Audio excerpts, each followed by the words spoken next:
देखो sociology optional रे हमें जो चैप्टर नंबर 7 पेपर 1 रो चैप्टर नंबर 7 सोशल मोबिलिटी तार गोटे बाकी थिला हमर social mobility and social change ना social mobility and social change देखो सोशल चेंज रो कंटेंट टा हम थ्रू आउट सोशियोलॉजी रे पढिबा पेपर 1 पेपर 2 रे माने education and social change actually social mobility और सोशल चेंज रो केवल एतिक रे सीमित रहबो नै चैप्टर रे मे बी त टॉपिक टा एथरे लिखा हैछि बट काफी जगह रे हम पढिबा modernity and social change education social change industrialization social change तो रिलीजन सोशल चेंज तो काफी आम आगु आगु पढ़िया तो सोशल चेंज रो कंटेंट को जो माने सोशल चेंज रो कंटेंट टा काफी ब्रॉड ही चलिबो जेते हम आगु आगु जीवा तो से अनुसार आम आज तो गोटे फाउंडेशन डिस्कशन हो पूरा सोशल मोबिलिटी रो आ बाकी आम विभिन्न विभिन्न चैप्टर पढ़ला काफी जिन ऐड हम तो आज मुझे जी तुमको जो लिखा है दिखाई बेसी माने किसी शॉर्ट जिन लिखाई आहरी गुड़ा जिन ऐड करा आ सोशल मोबिलिटी और सोशल चेंज भी लॉन्ग क्वेश्चन आसुची 2019 रे आस्तिला मे बी एथरो शॉर्ट क्वेश्चन के लॉन्ग क्वेश्चन रे ताको भी को लॉन्ग क्वेश्चन रे न आसले भी तार कंटेंट हमको विभिन्न आंसर राइट करने भी हेल्पफुल हबो हला तो वर्तमान सुधा हमर जो माने हमें जहां डिस्कशन करथिले जे सोशल मोबिलिटी कोन सोशल मोबिलिटी माने हला जे गोटे सोशल पोजीशन रु आ गोटे सोशल पोजीशन को चेंज हबा जेटा कि वालेस एंड वालेस का डेफिनेशन थिला तेणु गोटे सोशल पोजिशन आ गोटे सोशल पोजिशन को चेंज है सोशल मोबिलिटी तो ये सोशल मोबिलिटी विभिन्न कजेस कौन अच्छी source of social mobility types of social mobility already we discuss about that तो बर्तमान है सोशल मोबिलिटी और सोशल चेंज है देख जो सोशल मोबिलिटी है प्रथम कथा है सोशल मोबिलिटी जमी कही जेकोसी गोटे advance society social mobility is a very nice feature गोटे भल माने सोशल मोबिलिटी होची माने ठीक माने modern society open society liberal society जमिति कि हमें जो क्लोज सोसाइटी हमर ट्रेडिशनल सोसाइटी क्लोज सोसाइटी थिला जोटी सोशल मोबिलिटी नथिला सोशल मोबिलिटी माने जनकर सोशल पोजीशन चेंज होतला सहजरे बाय बर्थ बा जो आस्क्रिप्शन स्टैंडर्ड अनुसार सोशल पोजीशन टा डिसाइड होतला माने हम जन्म समय को परिवार रे जन्म हो जाइछंदी से अनुसार हम ऑक्युपेशन भी डिसाइड हो जिवो हम सोशल पोजीशन भी डिसाइड हो जिवो आ kind of respect we are gaining from the society हमको भला मिलवा दरकार सेटा भी डिसाइड हो जिवो तो आमे निजे लाइफ टाइम भीतर चेष्टा कले भी थ्रू आउट लाइफ भीतर चेष्टा कले भी निजर सोशल पोजीशन रे इंप्रूवमेंट करियर कोनसी स्कोप नाही सेटा क्लोज सोसाइटी किंतु वर्तमान सोसाइटी रे ए जिंस नाही तो बर्तमान जब सोसाइटी देखा आम सोशल स्ट्रक्चर बा जो ओपन सोसाइटी कहते liberal society progressive society modern society जहाँ भी कहीपर तो बर्तमान सोसाइटी सोशल स्ट्रक्चर काफी चेंज है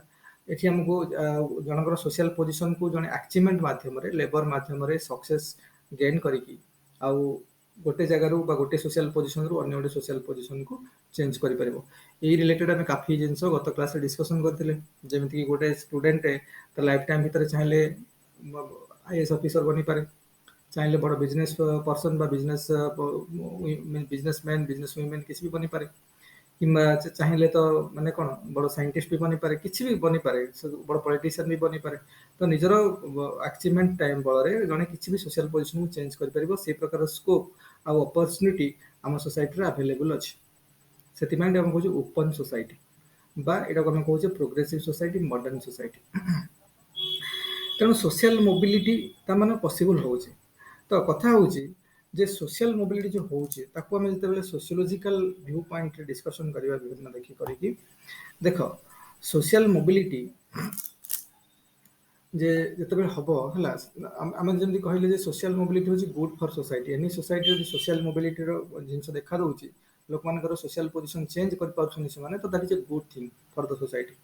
हला एई केस रे कोन हबो ना देखो ता माने सोसाइटी जते बेले आमे जते डिस्कशन करबा ना एटा देखो एते जो डिस्कशन बट जीएस डिस्कशन आमे जनरल स्टडीज रे जेमि लिखुछन जीएस पेपर आंसर लिखुछन से बेला न एटा सोशियोलॉजी पेपर जेतु आम डिस्कशन रा सोशियोलॉजिकल एंगल रहबा दरकार सोशियोलॉजिकल व्यू पॉइंट अनुसार रहबा दरकार मन कर हम कहले ओपन सोसाइटी ता माने कोन एठी देखो एठी हम कोन कोन एग्जांपल नै परिबा एठी हमें राल्फ टेंटन कहतिले राल्फ लिंटन देखो ये सब सजेशन ना गुड़ा निहाती मन रखा आवश्यकता है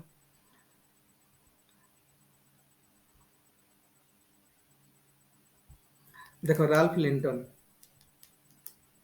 RALPH राल्फ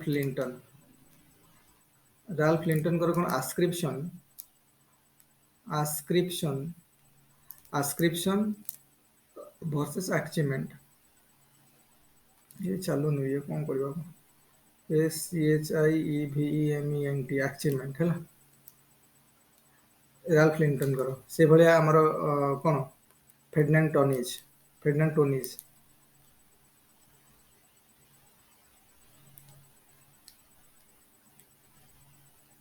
टोनिज करो तांका जो कोन थिला अरे फेर्डिनांड टोनिज करो कोन किरे हम अरे फेर्डिनांड टोनिज करो कोन जुनेद फेर्डिनांड टोनिज करो कोन हम अरे फेर्डिनांड टोनिज करो कोन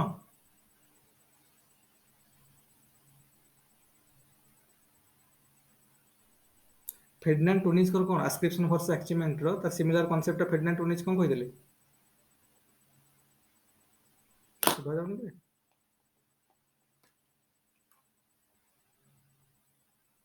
I'm audible now?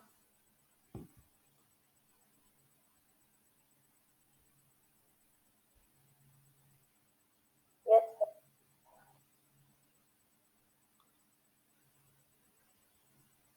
अरे फेर्डिनांड टोनिज करो कोन किरे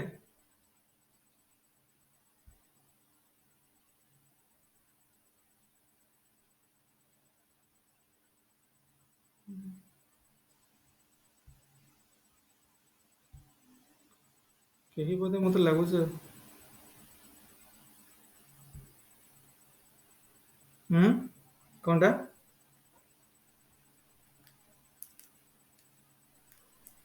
फेर्डिनांड टोनिज करो जेमिनी शाफ्ट माने community Gemeinschaft SCHAFT versus Gesellschaft किंबा आम कहि परिबा आरके मॉर्टन कर सॉरी आरके मॉर्टन कहूची केस करे टालकट पार्सन पैटर्न वेरिएबल है B pattern variable A versus pattern variable B pattern variable B होला এই টাইপর বিভিন্ন কথা আমি লিখিপারিবা তা মানে প্যাটার্ন ভ্যারিয়েবল ইয়ে মানে ট্রাডিশনাল সোসাইটি ক্লোজ সোসাইটি ইয়ে মডর্ন সোসাইটি ওপেন সোসাইটি ইয়ে ক্লোজ সোসাইটি ইয়ে ওপেন সোসাইটি ইয়ে ক্লোজ সোসাইটি ইয়ে ওপেন সোসাইটি বুঝিলে নাই এইর সব এক্সাম্পল আমি দেইপারিবা তা মানে সোসাইটি যেতবেলে চেঞ্জ হଉଛି gradually with respect to time যেতবেলে সোসাইটি চেঞ্জ হଉଛି তো গ্রাজুয়ালি সোসাইটি ওপেন হଉଛି যেতবেলে ওপেন হଉଛି সোସାଇଟି ସେତେବେଳେ ଲୋକଙ୍କୁ ସ୍କୋପ ମିଳୁଛି ଯେ କ'ଣ ମୋବାଇଲ ହେବା ପାଇଁ ସୋସିଆଲ ପୋଜିସନକୁ ଚେଞ୍ଜ କରିବା ପାଇଁ ଆଉ ସୋସିଆଲ पोजिशन को चेंज कर कनसेप्ट एक सोशियोलॉजी रे सोशल मोबिलिटी कहउची ता माने social mobility is possible J social position change होला किंतु कथा होची जे सोशल पोजिशन चेंज हबो सेते बेले सोसाइटी रे चेंज आसीबो जे सोशल लोकर मानकर सोशल पोजिशन चेंज होची ता माने सोसाइटी रे चेंज आसीला आ सोशल पोजिशन चेंज करबार स्कोप ता कोठ मिलुची सोसाइटी रे मिलुची कारण हमर एई भलिया सोशल स्ट्रक्चर बनिची ଆମର ଏଇଭଳିଆ ସୋସିଆଲ ଷ୍ଟ୍ରକ୍ଚର ବନିଛି ବର୍ତ୍ତମାନ ଯେ ଆମ୍ପଲ ଆମାଉଣ୍ଟ ଅଫ୍ କ'ଣ ଆମ୍ପଲ ଅପରଚ୍ୟୁନିଟି ଆଭେଲେବୁଲ ଅଛି ତମେ ତାକୁ ୟୁଜ୍ କରିକି ନିଜର ପୋଜିସନ ଚେଞ୍ଜ କରିପାରିବ ତ ଏଇସବୁ ଜିନିଷକୁ ଆମେ ଗୋଟେ ଗୋଟେ କରିକି ଦେଖିବା ଦେଖ ପ୍ରଥମ କଥା ହେଲା ଯେ ମନେକର ଆମେ କହିବା ଗୋଟେ ସୋସାଇଟି ଏଇଭଳିଆ ଅଛି ଯୋଉଠି ସୋସିଆଲ ମୋବିଲିଟି ଭେରି ଲୋ ଯଦି ଆଗରୁ ଦେଖିବ ଟ୍ରାଡିସନାଲ ସୋସାଇଟିରେ ଗାଁ ମାନଙ୍କରେ ଦେଖିବ କାଫି ଭାଇଚାରା ଥିଲା आगरू ट्रेडिशनल सोसाइटी रे काफी लोक भीतर भाईचारा थिला इवन गाँव रो गोटे लोक घर को जने कि बंधु बांधव आसीबे जदि ना गाँ सारा समस्त ता चर्चा लागि पड़थि माने अलगा टाइप रो सेंटीमेंट थिला सेठी सोशल मोबिलिटी रिस्ट्रिक्शन थिला तो गोटे एरिया रे सब लोक रहउथिले रहया फल तांका भीतर सोशल कोहेशन ता काफी स्ट्रांग थिला जेतु गोटे एरिया रे सब लोक रहउथिले तांका भीतर कोन थिला सोशल कोहेशन काफी स्ट्रांग थिला अदर सोशल कोहेशन स्ट्रांग हैला सोशल कोहेशन स्ट्रांग होला माने से वाला एक्टिविटीज तांगर रिफ्लेक्ट हो किंतु एई भला सोसाइटी रे हम ठीक अछि हम कहउछ जे गोटे कॉमन लाइफ एक्सपीरियंस क्रिएट हो समस्त मिल मिसी के रहिबा भाई माने जो कोन जोडा ओडिया रे कहउछन कि माने सखा सहोदर होई गोटे चलिबा गोटे समस्त भीतर काफी प्रेम भाव रही छै समस्त परस्पर को हेल्प करिबा परस्पर दुख सुख रे भागी हबा परस्पर को आपणे नबा ई जो गोटे प्रकार वैल्यू सिस्टम जो थिला सोशल कोहेशन काफी स्ट्रांग थिला आ समस्त गोटे कॉमन टाइप रो लाइफ एक्सपीरियंस समस्त कोन एक्सपीरियंस करथिले थिला से टाइप रो तो जोठी सोशल मोबिलिटी नाही କିନ୍ତୁ ଗ୍ରାଜୁଆଲି ଯେତେବେଳେ ସୋସିଆଲ ମୋବିଲିଟି ହେଲା ତ ସୋସିଆଲ ମୋବିଲିଟି सोसाइटी आस्ते आस्ते चेंज ହେଲା ଲୋକ ବିଭିନ୍ନ ଅପରଚ୍ୟୁନିଟି ଦେଖିଲେ ଆମେ ଏଠି କହିପାରିବା ଯେତେବେଳେ ଆମେ ଏଇଭଳିଆ ଲେଖିପାରିବା ଆନ୍ସରରେ ଯେତେବେଳେ ଆସ୍କ୍ରିପସନ୍ ରୁ ଆଚିଭମେଣ୍ଟ ଆଡ଼କୁ सोसाइटी ମୁଭ୍ କଲା ଯେତେବେଳେ ପାଟର୍ନ ଭାରିଏବଲ ଏ ରୁ ପାଟର୍ନ ଭାରିଏବଲ ବି ଆଡ଼କୁ सोसाइटी ମୁଭ୍ କଲା ଯେତେବେଳେ ଜେମିନି ସାଫ୍ଟ ରୁ ଗେସେଲ ସାଫ୍ଟ ଆଡ଼କୁ सोसाइटी ମୁଭ୍ କଲା ବୁଝିଛ ନା ନାଇଁ ଯେତେବେଳେ ଏଇଭଳିଆ ମୁଭମେଣ୍ଟ ହେଲା ତ सोसाइटीର ବା ଲୋକମାନଙ୍କର ଏଇଭଳିଆ ମୁଭମେଣ୍ଟ ହେଲା ତ ସେତେବେଳେ କ'ଣ ହେଲା सोसाइटीର सोशल स्ट्रक्चर चेंज ହେଲା ତ ମୋବିଲିଟି ବର୍ତ୍ତମାନ ମୋବିଲିଟି କନସେପ୍ଟ ଆସିଲା सोसाइटी डायनामिक ହେଲା ବୁଝିହେଉଛି ତ ସେଇ କେସରେ କ'ଣ ହଉଛି ନା ଲୋକମାନେ ଏଥିରେ ବିଭିନ୍ନ ଏକ୍ଜାମ୍ପଲ ଅଛି ଯେ ଲୋକମାନେ ଆଗରୁ କହୁଥିଲେ ଯୋଉ କ୍ଲୋଜ କାଷ୍ଟ ସିଷ୍ଟମଟା ଅଛି ବା କ୍ଲାସ ସିଷ୍ଟମ ଅଛି ଯେତେବେଳେ କାଷ୍ଟ ସିଷ୍ଟମ ମନେକର କାଷ୍ଟ ସିଷ୍ଟମଟା କ'ଣ ହଉଛି ନା ପର୍ଟିକୁଲାର ଲୋକ କାଷ୍ଟ ସିଷ୍ଟମକୁ ଏକ୍ଜାମ୍ପଲ ଦେଇକି ଲୋକ କହିଲେ ଯେ କାଷ୍ଟ ସିଷ୍ଟମଟା ଗୋଟେ ହଉଛି ରିଜିଡ୍ ସିଷ୍ଟମଟା ଗୋଟେ ଫିକ୍ସଡ ସିଷ୍ଟମ କାଷ୍ଟ ସିଷ୍ଟମଟା ଗୋଟେ ରିଜିଡ୍ ସିଷ୍ଟମ ବା ଗୋଟେ ଫିକ୍ସଡ ସିଷ୍ଟମ କହିବାର ମାନେ ହେଲା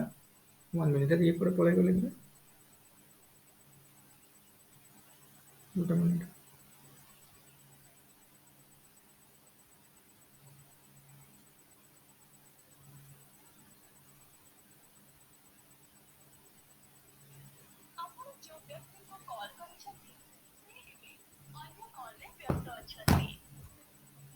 ମନା କରିଥିଲି ଯେ ଯେତେବେଳେ କ୍ଲାସ୍ ଆୱାର ଚାଲିବ ସେତେବେଳେ କଲ୍ କିଛି ଆକ୍ସେପ୍ଟ କରିବନି ବନ୍ଦ କରିବ ହେଲା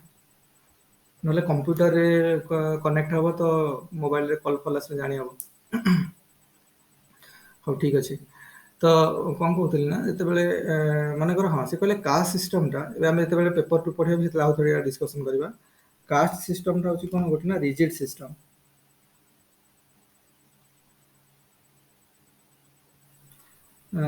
କାଷ୍ଟ ସିଷ୍ଟମଟା ହେଉଛି ଗୋଟେ କ'ଣ ନା କାଷ୍ଟ ସିଷ୍ଟମଟା ହେଉଛି ଗୋଟେ କ'ଣ କିରେ ଗୋଟେ ହେଉଛି ରିଜିଡ୍ ସିଷ୍ଟମ ଯୋଉଠି ଯୋଉ ଲୋକମାନେ ଅଛନ୍ତି ସେମାନେ ଅଛନ୍ତି ତ ଚେଞ୍ଜ ନାହିଁ କିଛି ହେଲା ତ ଗ୍ରାଜୁଆଲି ଲୋକମାନେ କହିଲେ ତାର କ୍ରିଟିସିଜମ୍ ଆସିଲା ଯେ ନାଇଁ ଏବେ ଚେଞ୍ଜ ହେଲାଣି ଯେମିତି ମନେକର ଆମେ କହିବା ଏମ୍ ଏନ୍ ଶ୍ରୀନିବାସଙ୍କର ଯୋଉ ୱେଷ୍ଟର୍ଣ୍ଣାଇଜେସନ୍ କନସେପ୍ଟ ଆସିଲା ଯେ ସେ ୱେଷ୍ଟର୍ଣ୍ଣାଇଜେସନ୍ ସଂସ୍କୃତାଇଜେସନ୍ କନସେପ୍ଟ ଆସିଲା ସଂସ୍କୃତାଇଜେସନ୍ କନସେପ୍ଟ କ'ଣ ଯେ ଲୋୟର କାଷ୍ଟର ଲୋକମାନେ ଇମିଟେଟ୍ କରିବାକୁ ଚେଷ୍ଟା କଲେ ହାୟର କାଷ୍ଟର ଲୋକଙ୍କୁ ତାଙ୍କ ଲାଇଫ ଷ୍ଟାଇଲକୁ ତାଙ୍କ ବିହେଭିୟରକୁ ତାଙ୍କ ହାବିଟକୁ ତାଙ୍କ ଭଳି ହେବାକୁ ଚେଷ୍ଟା କଲେ ତେଣୁ ସେମାନେ ଇମିଟେଟ୍ କଲେ ବୁଝୁଛ ନା ନାଇଁ ତ ତାମାନେ ଗ୍ରାଜୁଆଲି କ'ଣ ହେଲା ନା ଆମେ ଯେତେବେଳେ ଦେଖିବ କାଷ୍ଟ ଆଜ୍ ଏ କ୍ଲାସ୍ ଯୋଉ ଅଛି ଟପିକ୍ ଆମର ଅଛି ସେଥିରେ ଗୋଟେ ଡିସ୍କସନ୍ ହବ ତେଣୁ କାଷ୍ଟଟା ଗ୍ରାଜୁଆଲି କ'ଣ ସେ ଗୋଟେ ବସ୍ ଟାଇପ୍ର ବନିଲା ତାମାନେ ଗୋଟେ ବସ୍ ଟାଇପ୍ର ମାନେ ତ କାଷ୍ଟ ତ ଠିକ୍ ଅଛି ବଟ୍ ସେଥିରେ ବିଭିନ୍ନ ଟାଇମ୍ରେ ଭିନ୍ନ ଭିନ୍ନ ଲୋକ ସେଥିରେ ପାସେଞ୍ଜର ଟାଇପ୍ରେ ଆସୁଛନ୍ତି ତ କାଫି କାଷ୍ଟ ସିଷ୍ଟମ ଯେ ପୁରା ରିଜିଡ୍ ହେଇକି ଅଛି ପୁରା ଏକଦମ ସେ ରିଜିଡ୍ ନାହିଁ ଆଉ କାଫି ଲୋକ ବି ସେ କାଷ୍ଟକୁ ଆସୁଛନ୍ତି ତ ଏଇ ଟାଇପ୍ର ମୋବିଲିଟି ଆସ୍ତେ ଆସ୍ତେ ଦେଖାଦେଲାଣି ବୁଝିହେଉଛି ନା ନାଇଁ ତାପରେ ଆଉ ଗୋଟେ କଥା ହେଲା ଯେ ମନେକର ଯେମିତି ମନେକର ଏଇ ଯୋଉ କଣ୍ଟେକ୍ସଟରେ ଲୋକମାନେ ମାନେ ଆମର ଯେମିତି ଆମେ ଚିନ୍ତା କରିବା ଯେ ସବୁବେଳେ ଗୋଟେ ରିଜିଡ୍ ସିଷ୍ଟମ ବା ଯୋଉ ଜିନିଷଟା କାଷ୍ଟକୁ ବା କ୍ଲାସକୁ ଯୋଉ ରିଜିଡ୍ ସିଷ୍ଟମ ହବା ଯାଉଥିଲା ସେଟା ସେମିତି କି ନାହିଁ ବର୍ତ୍ତମାନ ସୋସାଇଟି ଯେତେବେଳେ ଗ୍ରାଜୁଆଲି ସୋସାଇଟି ଚେଞ୍ଜ ହଉଛି ତ ଲୋକମାନଙ୍କର ଲିବରାଲ ଫିଲିଙ୍ଗସ୍ ଆସିଲାଣି ତ ଆସ୍ତେ ଆସ୍ତେ ଚେଞ୍ଜ ହେଲାଣି ସବୁ ଜିନିଷ ତେଣୁ ଯେହେତୁ ସୋସିଆଲ ଷ୍ଟ୍ରକ୍ଚରରେ ଚେଞ୍ଜ ହଉଛି ତ ସୋସିଆଲ ମୋବିଲିଟି ପାଇଁ ଖୋରାକ ଯୋଗାଉଛି ବା ସୋସିଆଲ ମୋବିଲିଟି ପାଇଁ ଅପରଚ୍ୟୁନିଟି ଆସୁଛି ଲୋକ ଲିବରାଲ ଆଟିଚ୍ୟୁଡରେ ଲୋକଙ୍କୁ ଏବେ ମନେକର ଆମ କାଷ୍ଟକୁ ଜଣେ ଆସିକି କନଭର୍ସନ ହବ ଆମେ ତାକୁ ଗୋଟେ ଆଉଟସାଇଡର ଭାବୁ ଆମେ ତାକୁ ଆପଣେଇ ନେଉଛୁ ଠିକ୍ ଅଛି ଆସୁ କି ଲୋକ ନିଜର ରିଲିଜନ ବି ଚେଞ୍ଜ କରିକି ଅନ୍ୟ ରିଲିଜନକୁ ପଳେଇ ଯାଉଛନ୍ତି ତ ଲୋକଙ୍କର ଆଉ ସେ ଆଉଟସାଇଡର ଫିଲିଙ୍ଗସ୍ ନାହିଁ ଏବେ ଲିବରାଲ ଫିଲିଙ୍ଗସ୍ ହେଇଗଲାଣି ତାକୁ ଆକ୍ସେପ୍ଟ କରିନେଉଛନ୍ତି ତାମାନେ ସୋସିଆଲ ପୋଜିସନକୁ ଚେଞ୍ଜ କରିବାର ଏବେ ଆକ୍ସେପ୍ଟାନ୍ସ ଲୋକଙ୍କ ବା ଚେଞ୍ଜ କରିବାର ଅପରଚ୍ୟୁନିଟି କାଫି ବଢ଼ିଲାଣି କିନ୍ତୁ କଥା ହେଉଛି ଯେ ସୋସିଆଲ ମୋବିଲିଟି ପାଇଁ ସୋସାଇଟି ଚେଞ୍ଜ ହେଉଛି କାରଣ ସୋସାଇଟି ଚେଞ୍ଜ ହେଉଛି ବୋଲି ସୋସିଆଲ ମୋବିଲିଟି ହେଉଛି ଏଇଟା ଗୋଟେ କ୍ୱେଶ୍ଚିନ୍ ଆସିପାରେ ଯେ ସୋସିଆଲ ମୋବିଲିଟି ହେଲା ବୋଲି ସୋସାଇଟି ଚେଞ୍ଜ ହେଲା ସୋସିଆଲ ଚେଞ୍ଜ ହାପନିଂ ହେଲା କି ସୋସିଆଲ ଚେଞ୍ଜ ହେଉଛି ବୋଲି ସୋସିଆଲ ମୋବିଲିଟି ହେଉଛି ଯଦି ଏଇ କଣ୍ଟେକ୍ସଟରେ ଆମେ କହିବା ଯେ ଏଇଟାକୁ ଆମେ ବାରମ୍ବାର ଏଇ ଷ୍ଟେଟମେଣ୍ଟଟାକୁ ଏଇ ଯୋଉ ମାନେ ସୋସିଆଲ ଚେଞ୍ଜ ଯୋଗୁଁ ସୋସିଆଲ ମୋବିଲିଟି ହେଉଛି ନା ସୋସିଆଲ ମୋବିଲିଟି ପାଇଁ ସୋସିଆଲ ଚେଞ୍ଜ ହେଉଛି ଏଇ ଯୋଉ ଷ୍ଟେଟମେଣ୍ଟଟା ବା କ୍ୱେଶ୍ଚିନ୍ ଆମ ପାଖରେ ଆସିଛି ତ ଏଇ ଜିନିଷଟାକୁ ବୁଝିବାକୁ ହେଲେ ନା ବାରମ୍ବାର ଆମ ପାଇଁ ଆମେ ପ୍ରୁଭ୍ କରିବା ତାକୁ ଦେଖ କଥା ହେଲା ଯେ ଏଇଟା ପରସ୍ପର ଇଣ୍ଟିଗ୍ରେଟେଡ୍ ଆମେ କହିପାରିବା सोसाइटी चेंज होଉଛି ବୋଲି ସୋସିଆଲ ମୋବିଲିଟି ହେଉଛି ଏଇଟା ବି ସତ ଆଉ ସୋସିଆଲ ମୋବିଲିଟି ପାଇଁ ବି ସୋସାଇଟି ଚେଞ୍ଜ ହେଉଛି ଏଇଟା ବି ସତ ତ the both things are integrated to each other example ମାନେ କରିଦେବା ଦେଖ ଆମେ ଦେଖିବା सोसाइटी स्ट्रक्चर କ'ଣ ଚେଞ୍ଜ ହୋଇଛି ବୁଝିହେଉଛି ଦେଖ ଯେତେବେଳେ ଆନ୍ସର ଲେଖିବ ନା ଆମେ ମନେକର ଆମେ ଡିସ୍କସନ କରୁଛନ୍ତି ଲେମ୍ୟାନ୍ ଲାଙ୍ଗୁଏଜରେ ମୁଁ କହିଦେଉଛି କିଛି କଥା କିନ୍ତୁ ଆନ୍ସର ଲେଖିଲା ବେଳକୁ ଆମେ ପ୍ରଫେକ୍ଟ ସୋସିଓଲୋଜିକାଲ ଲାଙ୍ଗୁଏଜରେ ଲେଖିବା। ଏକ୍ଜାମ୍ପଲ ତମକୁ ଦଉଛି ଗୋଟେ ଦେଖ ଏଇଥର ବି ଏଥର ପଢିଥିଲା ହ୍ୱାଟ ଇଜ ମଡର୍ନିଟି ଏଇଟା ସବୁ ଦରକାର ଥିଲା ସେଥିରେ। ମୁଁ କହୁଛି ମଡର୍ନିଟି ହେଲା ସୋସିଆଲ ଚେଞ୍ଜ ହେଲା ଏଇ ଜିନିଷ ସୋସିଓଲୋଜିରେ ଆମକୁ ବହୁତ ଜାଗାରେ ଦରକାର ହବ ତାକୁ ବହୁତ ଭଲ ଭାବରେ ବୁଝ। ଆଉ ଏଇଟା ମୁଁ ଆଜି କହୁନି ଆମର ବାରମ୍ବାର ମୁଁ ଏଇ ଜିନିଷ ଡିସ୍କସନ କରାହବ ଆମର ଯେତେ ଆହୁରି ନୂଆ ନୂଆ ଜିନିଷ ଆସିବ ତାପରେ ଆମେ ମଡର୍ନିଟିରେ ସୋସିଆଲ ଚେଞ୍ଜରେ ଏଜୁକେସନରେ ରିଲିଜନରେ ସବୁ ଜିନିଷରେ ଆମେ ଏଇଟା ଡିସ୍କସନ କରିଥାଉ କେମିତି ସୋସିଆଲ ଚେଞ୍ଜ କେମିତି ହଉଛି କେମିତି ସୋସାଇଟି ଚେଞ୍ଜ ହଉଛି କେମିତି ସୋସାଇଟି ଚେଞ୍ଜ ହଉଛି ମାନେ ସୋସାଇଟି ଇଜ ସିଫ୍ଟିଂ ଫ୍ରମ୍ କ'ଣ pattern variable A to pattern variable B ମାନେ society shifting from tradition to modernity from pattern variable U to pattern variable B, from ascription to achievement, from Gemini shaft to Gesell shaft। এই কথা ଆମେ ବାରମ୍ବାର ପଢି ଚାଲିଥିବା ବୁଝୁଛ ନା ନାଇଁ? ଦେଖ ତିନିଟା କଥା ଆମର ଯୋଉ ଓପନ ସୋସାଇଟି ହେଇଛି ଆନ୍ଥୋନି ଗିଡେନ୍ସ ହେଲା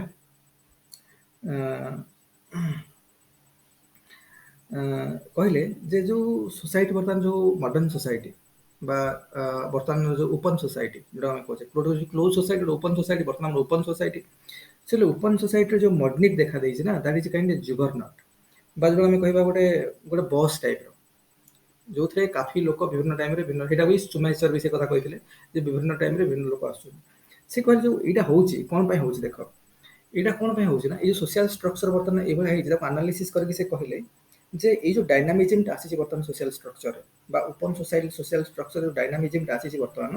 ସେଥିପାଇଁ ତିନିଟା ଏସେନ୍ସିଆଲ ଆସ୍ପେକ୍ଟର କାଫି ପ୍ରୋମିନେନ୍ସ ରୋଲ ରହୁଛି বা ତାର ଇମ୍ପାକ୍ଟ କାଫି କ୍ରିଏଟ୍ କରିଛନ୍ତି ତିନିଟା ପ୍ରୋମିନେଣ୍ଟ ଆସ୍ପେକ୍ଟକୁ ସେ ଆଇଡେଣ୍ଟିଫାଇ କଲେ। ପ୍ରଥମ କଥା ସେ କହିଲେ ଟାଇମ ସ୍ପେସ୍ ସେପାରେସନଟା ବର୍ତ୍ତମାନ ସ୍କୁଇଜ ହେଇଯାଇଛି। ଟାଇମ ସ୍ପେସ୍ ସେପାରେସନ ଆଗରୁ ଦେଖିବ ମୁଁ ଛୋଟ କଥା କହୁଛି ବହୁତ ଆଗକୁ ଆମେ ଯୋଉ କହୁନେ ଛୋଟ କଥା ଇଭିନ୍ ବି ଏଠୁ ଆମର ଏଇ ନୟାଗଡ଼ରୁ ପୁରୀ ଯିବା ପାଇଁ 2 ଦିନ ଲାଗୁଥିଲା ପ୍ରାୟ ସରି 5-6 ଦିନ ଲାଗି ଯାଉଥିଲା ଲୋକ ଚାଲି ଯାଉଥିଲେ ଅଥଚ ଆଜି ଆମର ନ୍ୟୁୟର୍କ ଗଲେ ଏଇଠି ନ୍ୟୁୟର୍କ ପାଇଁ ଏଠି ଆମେ ଫ୍ଲାଇଟ୍ ଧରୁଛନ୍ତି 21-22 ଘଣ୍ଟା ଯାଇକି ପହଞ୍ଚି ଯାଉଛନ୍ତି ଆମ ଗ୍ଲୋବାର ପଟେ ପୁଣି ଏଠୁ ଦୁବାଇରୁ ନ୍ୟୁୟର୍କ ଡାଇରେକ୍ଟ ଲାଗୁଛି ତ 24-22-23 ଘଣ୍ଟା ଭିତରେ ଯାଇକି ପହଞ୍ଚି ଯାଉଛନ୍ତି। ତା ମାନେ ବର୍ତ୍ତମାନ ଟାଇମ ଆଉ ସ୍ପେସ୍ ମଡର୍ନିଟିର ଯୋଉ ସାଇନ୍ସ ଆଣ୍ଡ ଟେକ୍ର ବା ଆମେ ଯଦି କହିପାରିବା ମ୍ୟାଟେରିଆଲିଷ୍ଟିକ ପାର୍ଟ ଅଫ କଲଚର ଯୋଉ ଡେଭଲପମେଣ୍ଟ ହଉଛି ଦେଖ ଆମେ କହିପାରିବା ସାଇନ୍ସ ଆଣ୍ଡ ଟେକ୍ ବି କହିପାରିବା ଆଉ ଟିକେ ଭିତରକୁ ଯାଇକି ଆମେ କହିବା ମ୍ୟାଟେରିଆଲିଷ୍ଟିକ ପାର୍ଟ ଅଫ ଦ କଲଚର ନହେଲେ ସାଇନ୍ସ ଆଣ୍ଡ ଟେକ୍ ବ୍ରାକେଟ ଭିତରେ ମ୍ୟାଟେରିଆଲିଷ୍ଟିକ ପାର୍ଟ ଅଫ ଦ କଲଚର ଏଇଭଳିଆ ଲେଖା ହବ ଟିକେ ଦରକାର ସୋସିଓଲୋଜି ଆନ୍ସର ଲେଖା ହବା ଦରକାର ଯେ ପଢିବ ସେ ଯେ ଆନ୍ସରଟା ଖାତାଟା ପଢିବ ସେ ଲାଗିବ ଯେ ପିଲାଟା ପଢିଛି ଠିକ ସେ ପରିଶ୍ରମ କରିକି ଆସିଛି।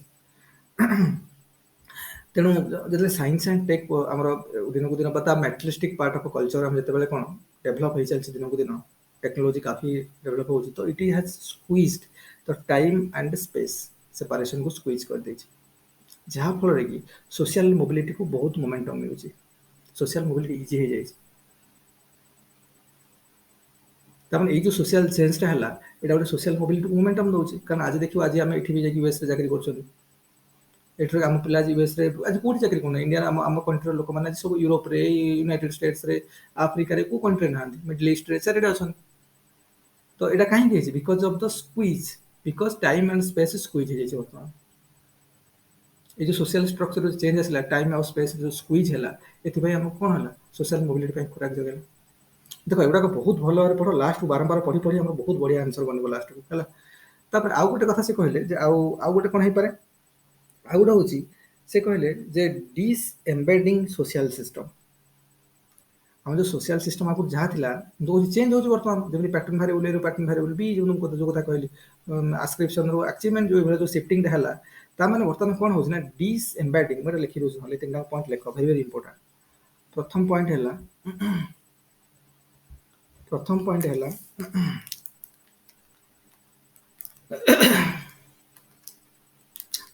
ହେଲା ଟାଇମ ସ୍ପେସ ସେପାରେସନ ସ୍କୁଇଜ ହଉଛି ସ୍କୁଇଜ ପ୍ରଥମ ହଉଛି ସ୍କୁଇଜ ସ୍ପେଲିଂରେ ସ୍କୁଇଜ SQUIZE ବୋଧେ ଡବଲ ଇ ସ୍କୁଇଜ ଅଫ୍ କ'ଣ squeeze of time space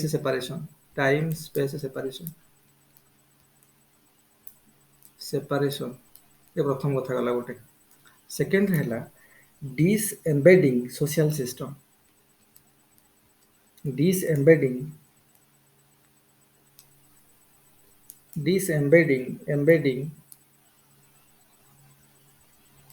social system, disembedding social system. Example रे कोना कहबा symbolic tokens and expert system देखो सिंबॉलिक टोकन्स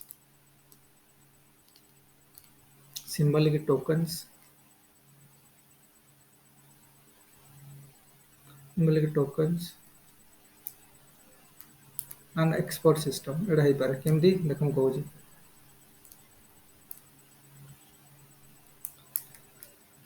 देखो एक्सपर्ट सिस्टम कहबार मान है एक्सपर्ट सिस्टम मान आगुरी देखो जब आम जिते ट्राडिशनल सोसाइटी रे बा क्लोज सोसाइटी रे काफी ओल्ड सोसाइटी रे रोते से एक्सपर्ट सिस्टम नथिला सब लोक सब काम गोटे सब काम कर दोतले तो हम जो कॉमन लाइफ जो आंथोनी गिडेंस जोटा कहले कॉमन लाइफ एक्सपीरियंस जोटी सोशल मोबिलिटी नाही क्लोज सिस्टम जोटी बा स्लो सोशल मोबिलिटी होची लोकंकर सेठी कोन कोहेशन जो कोन माने ग्रुप कोहेशन कम्युनिटी कोहेशन बहुत काफी मात्रा रे अछि आ सेठी कोन कॉमन लाइफ एक्सपीरियंस सेठी समस्त सब काम कर देबे काज प्रॉब्लम नाही किछि किंतु ग्रेजुअली जे मॉडर्न हला कॉम्प्लेक्स हला सोसाइटी ओपन सोसाइटी बोलना बर्तमान एक्सपर्ट सिस्टम हे गला ता माने सोशल सिस्टम रो डिस एम्बेडिंग होजी बर्तमान चेंज होजी एक्सपर्ट सिस्टम आसला परे मोर कॉम्प्लेक्स जॉब हला सब भी एक्सपर्ट सिस्टम हला मोर रिक्वायरमेंट्स हला जॉब रो काफी लोग स्पेशलाइजेशन करबार लागि पड़ले तो काफी अपॉर्चुनिटी क्रिएट हला ता माने लोकन को सोशल माने सोशल पोजीशन गेन बा विभिन्न विभिन्न एक्सपर्टाइज गेन करिया पई काफी अपॉर्चुनिटी क्रिएट हला तो से अनुसार सोशल मोबिलिटी को मोमेंटम देला तमें देख सोशल मोबिलिटी सोशल चेंज बर्तमान तुमको कहूँ सोशल चेंज केमती सोशल मोबिलिटी को मोमेंटम दूसरी सोशल चेंज सोशल मोबिलिटी आप डिस्कसन करें सोशल मोबिलिटी केमती सोशल चेंज करूँ बर्तमान हम देखिया बर्तमान देखुचे आम सोशल चेंज केमती सोशल मोबिलिटी को कौन मोमेंटम दूसरी तो ये जिन को बर्तमान मोमेंटम देला किए से सोशल मोबिलिटी को मोमेंटम देला तापर मनकर सिंबॉलिक टोकन्स आज देखियो आजिकल समय जो तुम आफेक्शन सिंबॉलिक टोकन्स माने कहंदी हम जो आफेक्शन देखौछन हम ऑफिस को जीवा good morning sir yes sir ये हम सीनियर जे ते कहले से खुशी हो जाउछन तमन हम रेस्पेक्ट देखबा जो सिंबल ता सेटा विभिन्न तमे के तमर नियर डियर वंस की तम निजर की वाइफ को की कहा को माने कर जे कि तमे माने किछोडा ग्रीटिंग्स करबो नै वो माने कर बर्थडे फाइट रे बट नै गोटे गिफ्ट दे देला माने से जो गिफ्ट ता दिहला दैट टोकन सिंबॉलिक टोकन्स से जिनसटा कौन हो ना से जिनसटा को तुमको कौन करा ना खुशी जाउछन से माने से सिंबलाइज करछ दे यू आर हैविंग माने a great deal of affection for her तमरो अछि ना नाही हेटा अलगा कथा तो मन भितरे कोन अछि कोन हेटा अलगा कथा किंतु से तो गिफ्ट दे देला माने कॉस्टली गिफ्ट को दे देला माने दैट इज सिंबॉलिक टोकन हिसाब काम करि गेला अफेक्शन लोक से खुशी गेले बहुत कहबार उद्देश्य हला ये जो सोशल आगुरी कौन ये भाला नथिला आगुरी तुम सांगरे रही रही रही रही लोक फील करुले इंटेंजिबिलिटी को फील करुले अफेक्शन ये जिन को फील करुले uh which is very time taking आम जने लोक को निजर करबा आपणे नवा भाबिबारे काफी टाइम लागुतला ताको निजको चिन्हिबा जानिबा ता सहित रहिबा तो स्लो होतला काफी प्रोसेस स्लो होतला किंतु वर्तमान समय तुम कोन गिफ्ट नेक दे देला गोटे टोकन दे देला गोटे नेक कोन गोटा कर देला तो सेटा से तो ऑटोमेटिक बुझा पड़ जाउची यू आर हैविंग वेरी माने कोन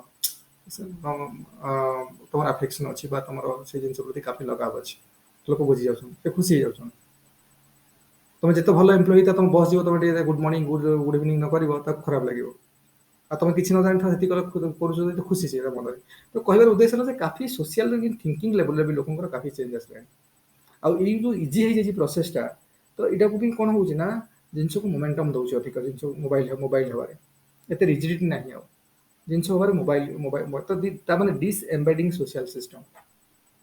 हमरा काफी एटा एतिकी बोली नुह बहुत बहुत क्षेत्र में देखा काफी सोशल जो सिस्टम हमर स्ट्रक्चर काफी लिबरल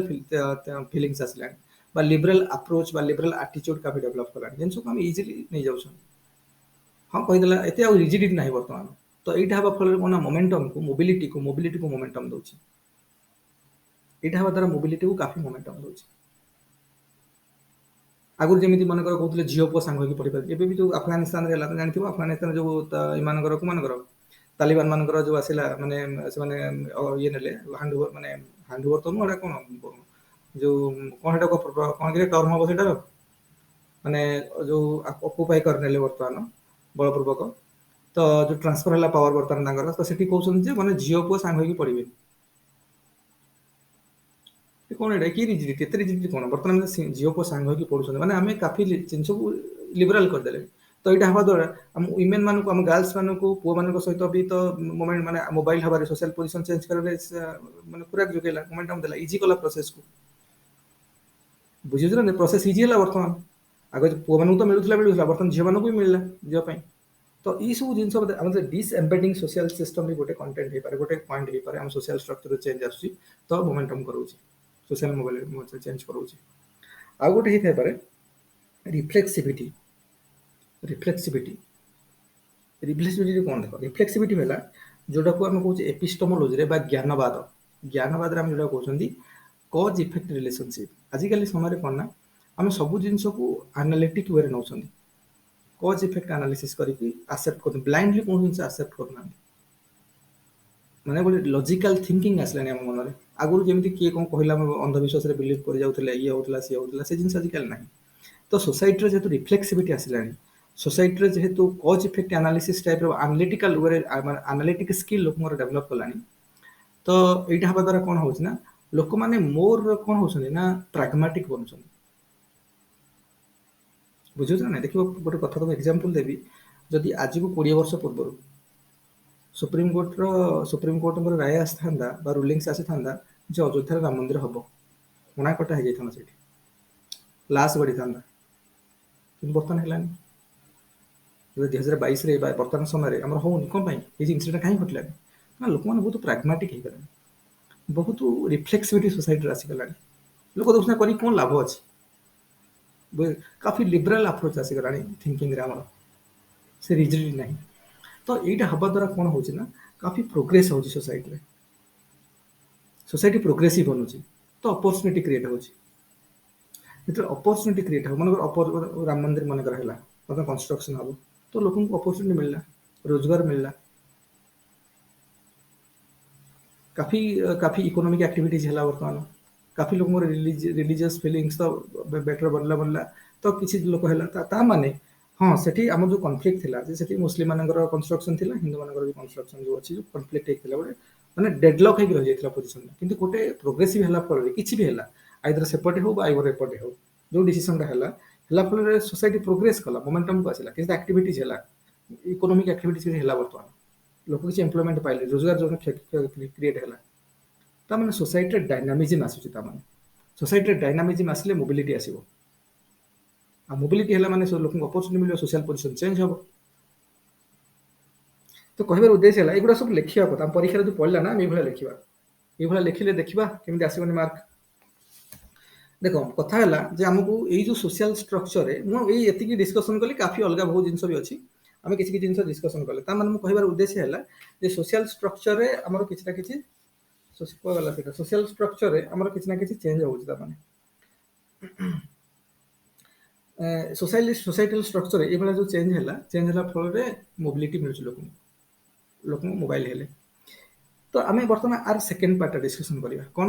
यहाँ मुझे बर्तमान डिस्कसन कली सोसाइटी देख यहाँ सब नुहे आहरी भी अलग बहुत मनकर मुझे कहि यहाँ मुझे 3टा just main main figure point out कली मनकर मुझे कहि जे बर्तमान आमर सोसाइटी रे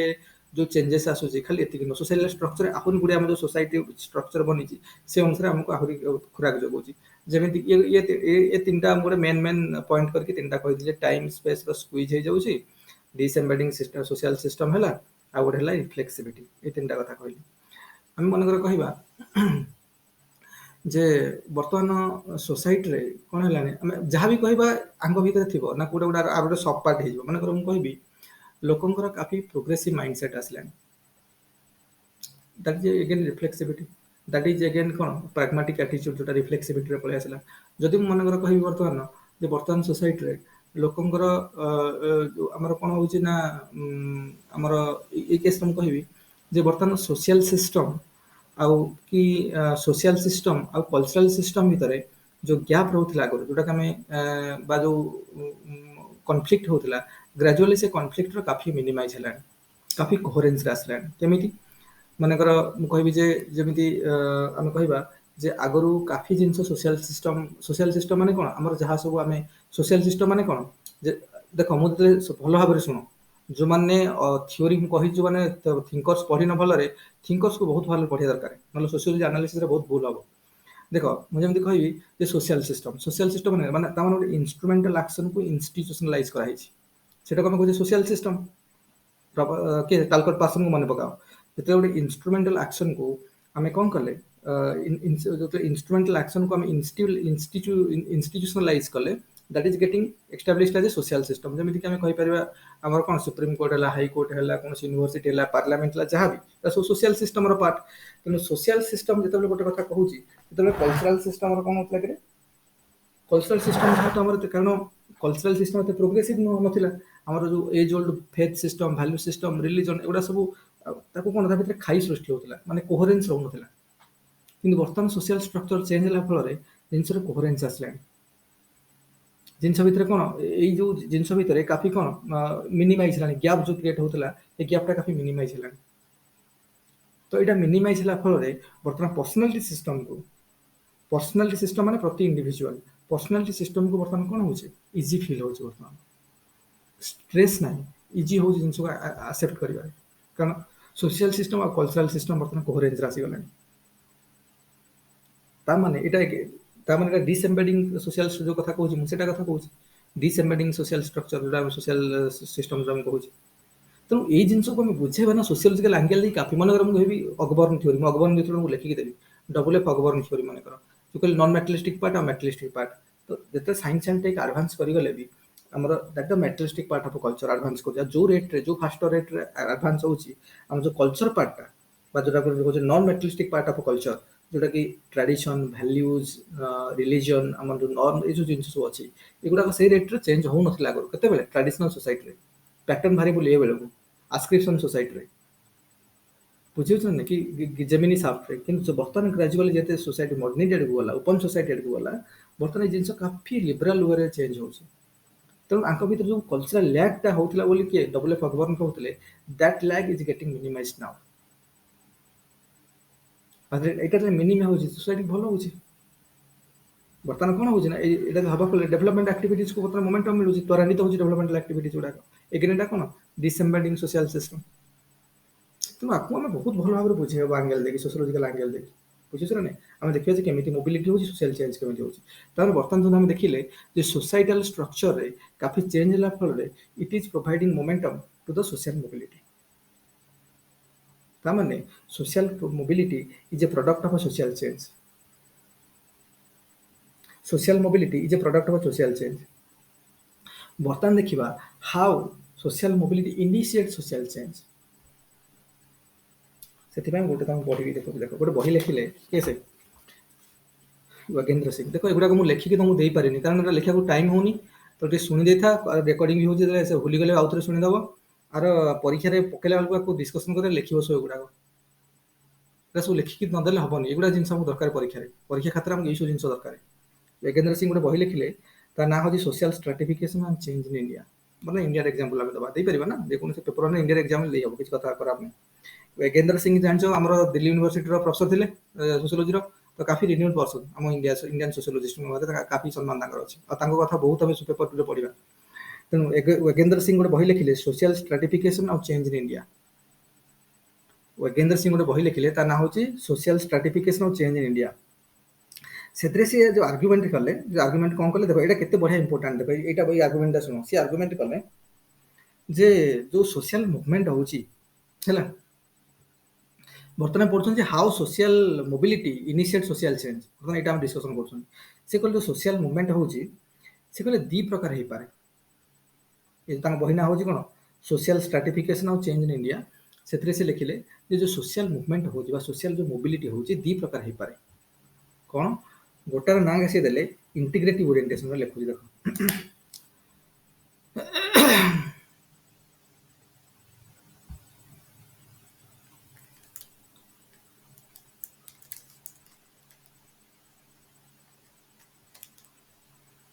देखो professor Yogendra Singh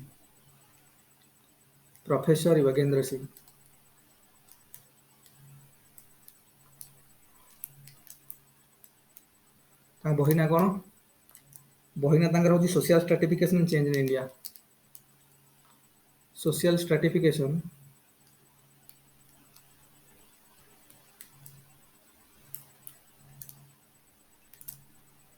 and change in India.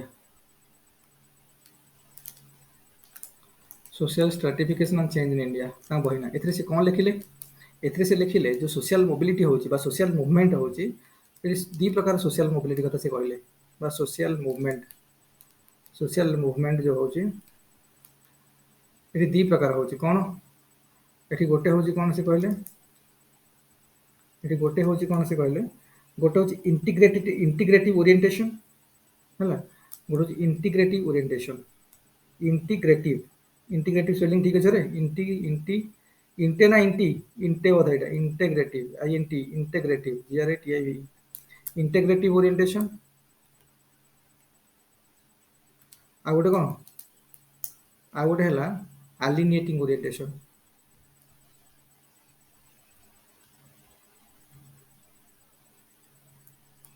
है कोन हो देखो ताले এই কেসে দেখো এই কেসে जो इंटीग्रेटिव ओरिएंटेशन कोन अलिनेटिंग ओरिएंटेशन कोन इंटीग्रेटिव ओरिएंटेशन हला जते बेले मन करो हमर जते एमएन श्रीनिवासंकर जो थ्योरी रहला संस्कृताइजेशन से कोन कहले जो लोअर कास्ट रो लोक माने सबले हायर कास्ट को इमिटेट करछन हायर कास्ट हिंदू को इमिटेट करछन तांका लाइफस्टाइल को तांका हैबिट को तांका रिचुअल्स को तांका जहां भी सन सब करछन ताको कारण तांकर जेहेतु सेटा डेस्टिनेशन अछि कारण सेमान जेतु सोसाइटी रे काफी रेस्पेक्ट मिलुछि आमर जेहेतु इंडियन सोसाइटी रे हिंदू सोसाइटी रे ब्राह्मण मान को काफी रेस्पेक्ट मिलुछि तो ब्राह्मण जेहेतु हाई रेस्पेक्ट मिलुछि तांको ये लोअर कास्ट रो लोक माने तांको भले हेबा को ट्राई कले तांको भले हेबा को ट्राई कले त माने एठी हम रेफरेंस तांको पाइ कोडा हला रेफरेंस ग्रुप हला हायर कास्ट हिंदू तो एमाने तांको भले हेबा ट्राई कले तो they tried to Sanskritize themselves to be in कोन higher caste group so that is integrative orientation एठी जो सोशल चेंज स्ट्राटिफिकेशन हो लोक निजर स्ट्राटा चेंज करने चाहूँ निजर स्ट्राटम चेंज करके हायर कास्ट जावाई चाहूँ आ जहाँ गोटे special term M N Srinivas देले जाना हूँ एम एन श्रीनिवास तो जानी very renowned Indian sociologist Karnataka तो काफी रेपुटेड सोशियोलॉजिस्ट तो सी कहले जेहेतु लोअर कास्ट लोक मैंने हायर कास्ट को जावाई चाहूँ तामाने हायर कास्ट को इमिटेट करछंती तामाने सन इंटीग्रेटेड होबा पई चाहछंती हायर कास्ट लोक मान सहित ता ग्रुप रे शामिल होबा पई चाहछंती तो निजो को से संस्कृताइज करिया पई चाहछंती सेतरे तो दैट इज इंटीग्रेटिव ओरिएंटेशन ए जो मूवमेंट होची बा एटा जो मोबिलिटी ता होची ए जो मोबिलिटी इंटीग्रेटिव ओरिएंटेशन एटा हवा द्वारा भी सोसाइटी चेंज आछी कारण काफी लोक निजर बिहेवियर को चेंज करछंती हम जेन कहू जे ब्राह्मण माने होचंती कोन और आगु आम हिंदू माइथोलोजी अच्छी आम आम विभिन्न प्रकार जो वर्ण सिस्टम आमर वेद वेदांत पुराण रे जो से लिखाई जे ब्राह्मण मान हेले कौन ना they our culture loving people values they respect values बुझे ना दे रेस्पेक्ट वैल्यूज दे रेस्पेक्ट कौन माने वैल्यू सिस्टम को रेस्पेक्ट करती कल्चर को रेस्पेक्ट करती बट आम जो देखा लोअर कास्ट लोक मैंने their approach is material oriented value oriented तो ग्रेजुअली ओरिएंटेशन चेंज करके हायर कास्ट लोक सहित भाई को ट्राई कर तो ये हवा फल ये जो शिफ्टिंग हो सोशल मोबिलिटी हो सोशल चेंज आणुच लोक अप्रोच रे चेंज हो इंटेंसिटी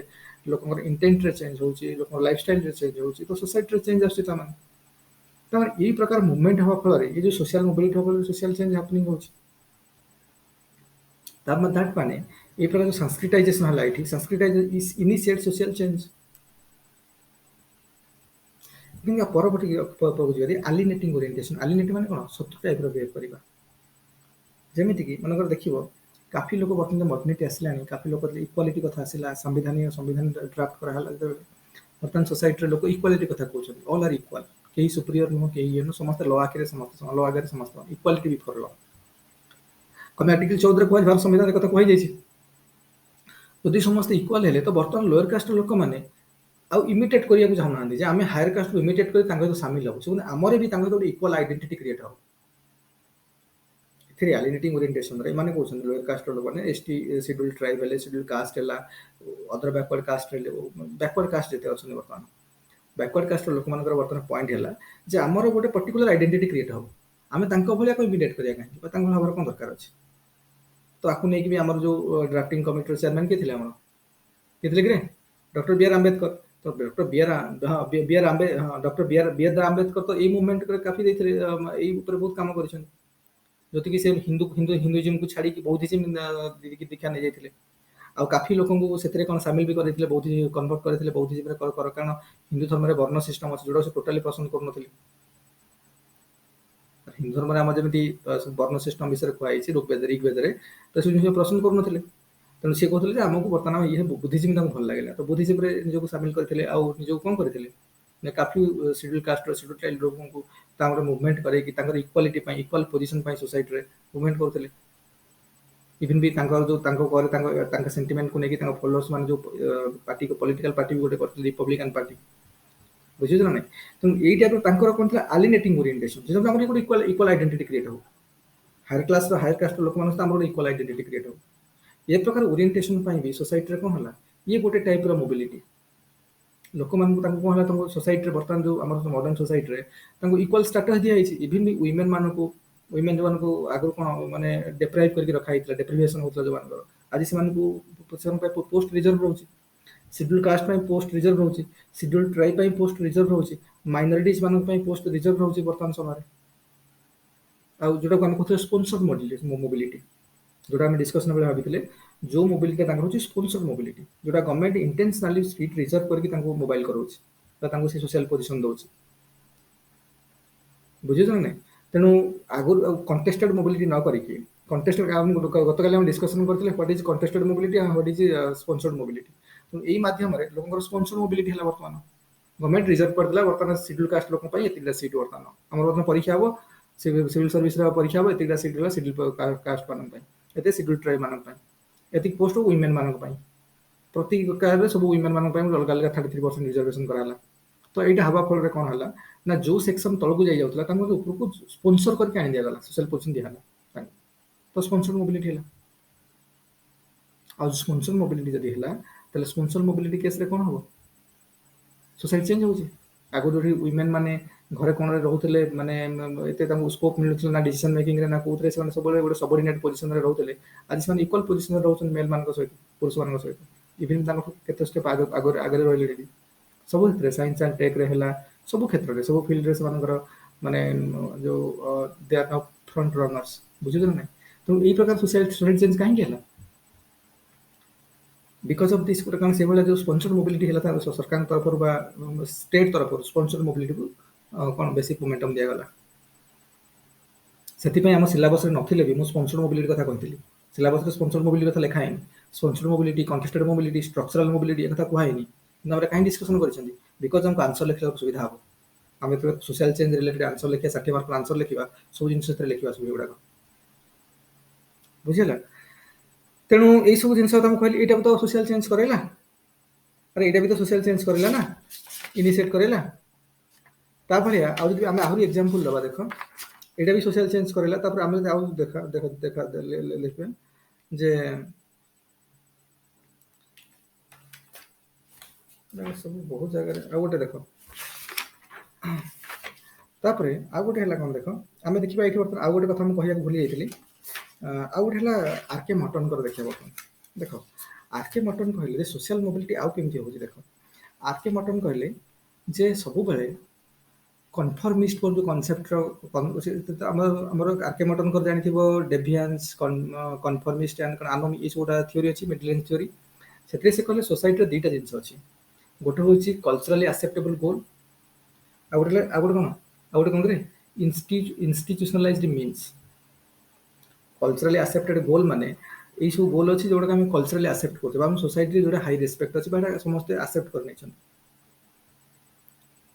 जहाँ कह कि क्या बिजनेस पर्सन हबार अच्छे क्या चार्टर्ड अकाउंटेंट हबार अच्छे क्या इंजीनियर हबार अच्छे क्या डॉक्टर हबार अच्छे क्या किसी भी क्या ऑफिसर हबार अच्छे क्या सिविल सर्वेंट बनवार अच्छे क्या लॉयर बनवार अच्छे क्या जज बनवार अच्छे क्या भी किसी करार अच्छे जो जो गोल आम सेट कर जो गोल सब आम सेट क्या पेंटर सिंगर बनवार अच्छे स्पोर्ट्स पर्सन हबार अच्छे जहाँ भी जहाँ सब गोल सेट कर those goals are culturally accepted in our society से गोल को आम सब एक्सेप्ट करछे भलो भलो भाबी नेछे आ से गोल को पाइबा पई हेले there is an institutionalised means जो मीन्स की इंस्टीट्यूशनलाइज्ड है हमको मानकर ऑफिसर बनवार अच्छे हमको ऑफिसर बनवार अच्छे ओडिशा एडमिनिस्ट्रेटिव सर्विस ऑफिसर बनवार अच्छे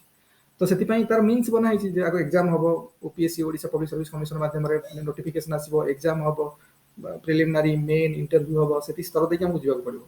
प्रति स्टेज सक्सेस ही आगू जा फाइनाली आम रिकमेंड सक्सेस है तो रिकमेंडेशन हम ना ऑफिसर हाँ तो that is a very institutionalized means cultural accepted goal को ऑफिसर बनवा तो ऑफिसर बनने पूरा मीन्स तो सेमती करने पड़ो किंतु कथा this is the conformist society एटा कौन कन्फर्मिस्ट मानकर ये जदि कला जो डेभिएंस हम मैंने जो डेभिएशन हम ये कौन हम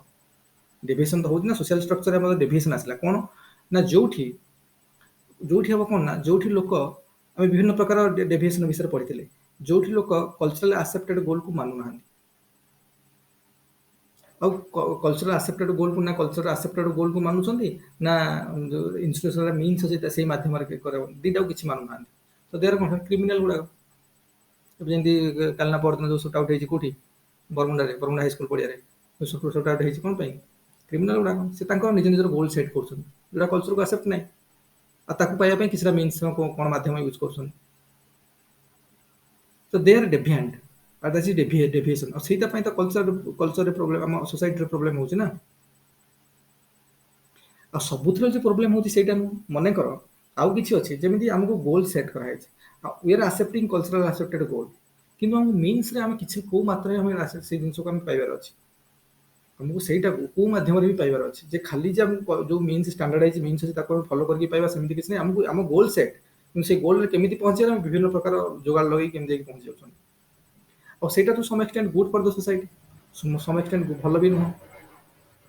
बुझे ना मन कर साइंटिस्ट मन गोटे साइंटिस्ट बनूची साइंटिस्ट देखिए माने मन कर एपीजे अब्दुल कलाम मन कर very renowned person of our society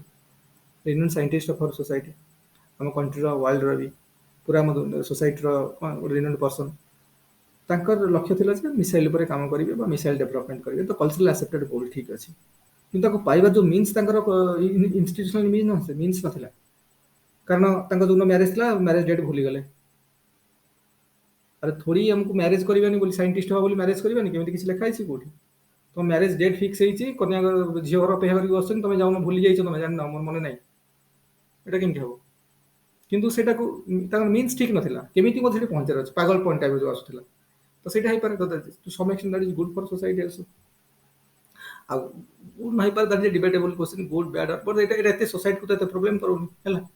तेणु यही सब जिन जो अच्छी ना यही सब जो विभिन्न प्रकार डेभिएशन आसूची किसी डेभिएशन खराब सोसाइटी किसी डेभिएशन किसी हार्मफुल इफेक्ट भी करूनी सोसाइटी यहाँ हवा फल भी सोशल हवा फल भी सोशल स्ट्रक्चर चेंज आसूची कहबार माने है देख जे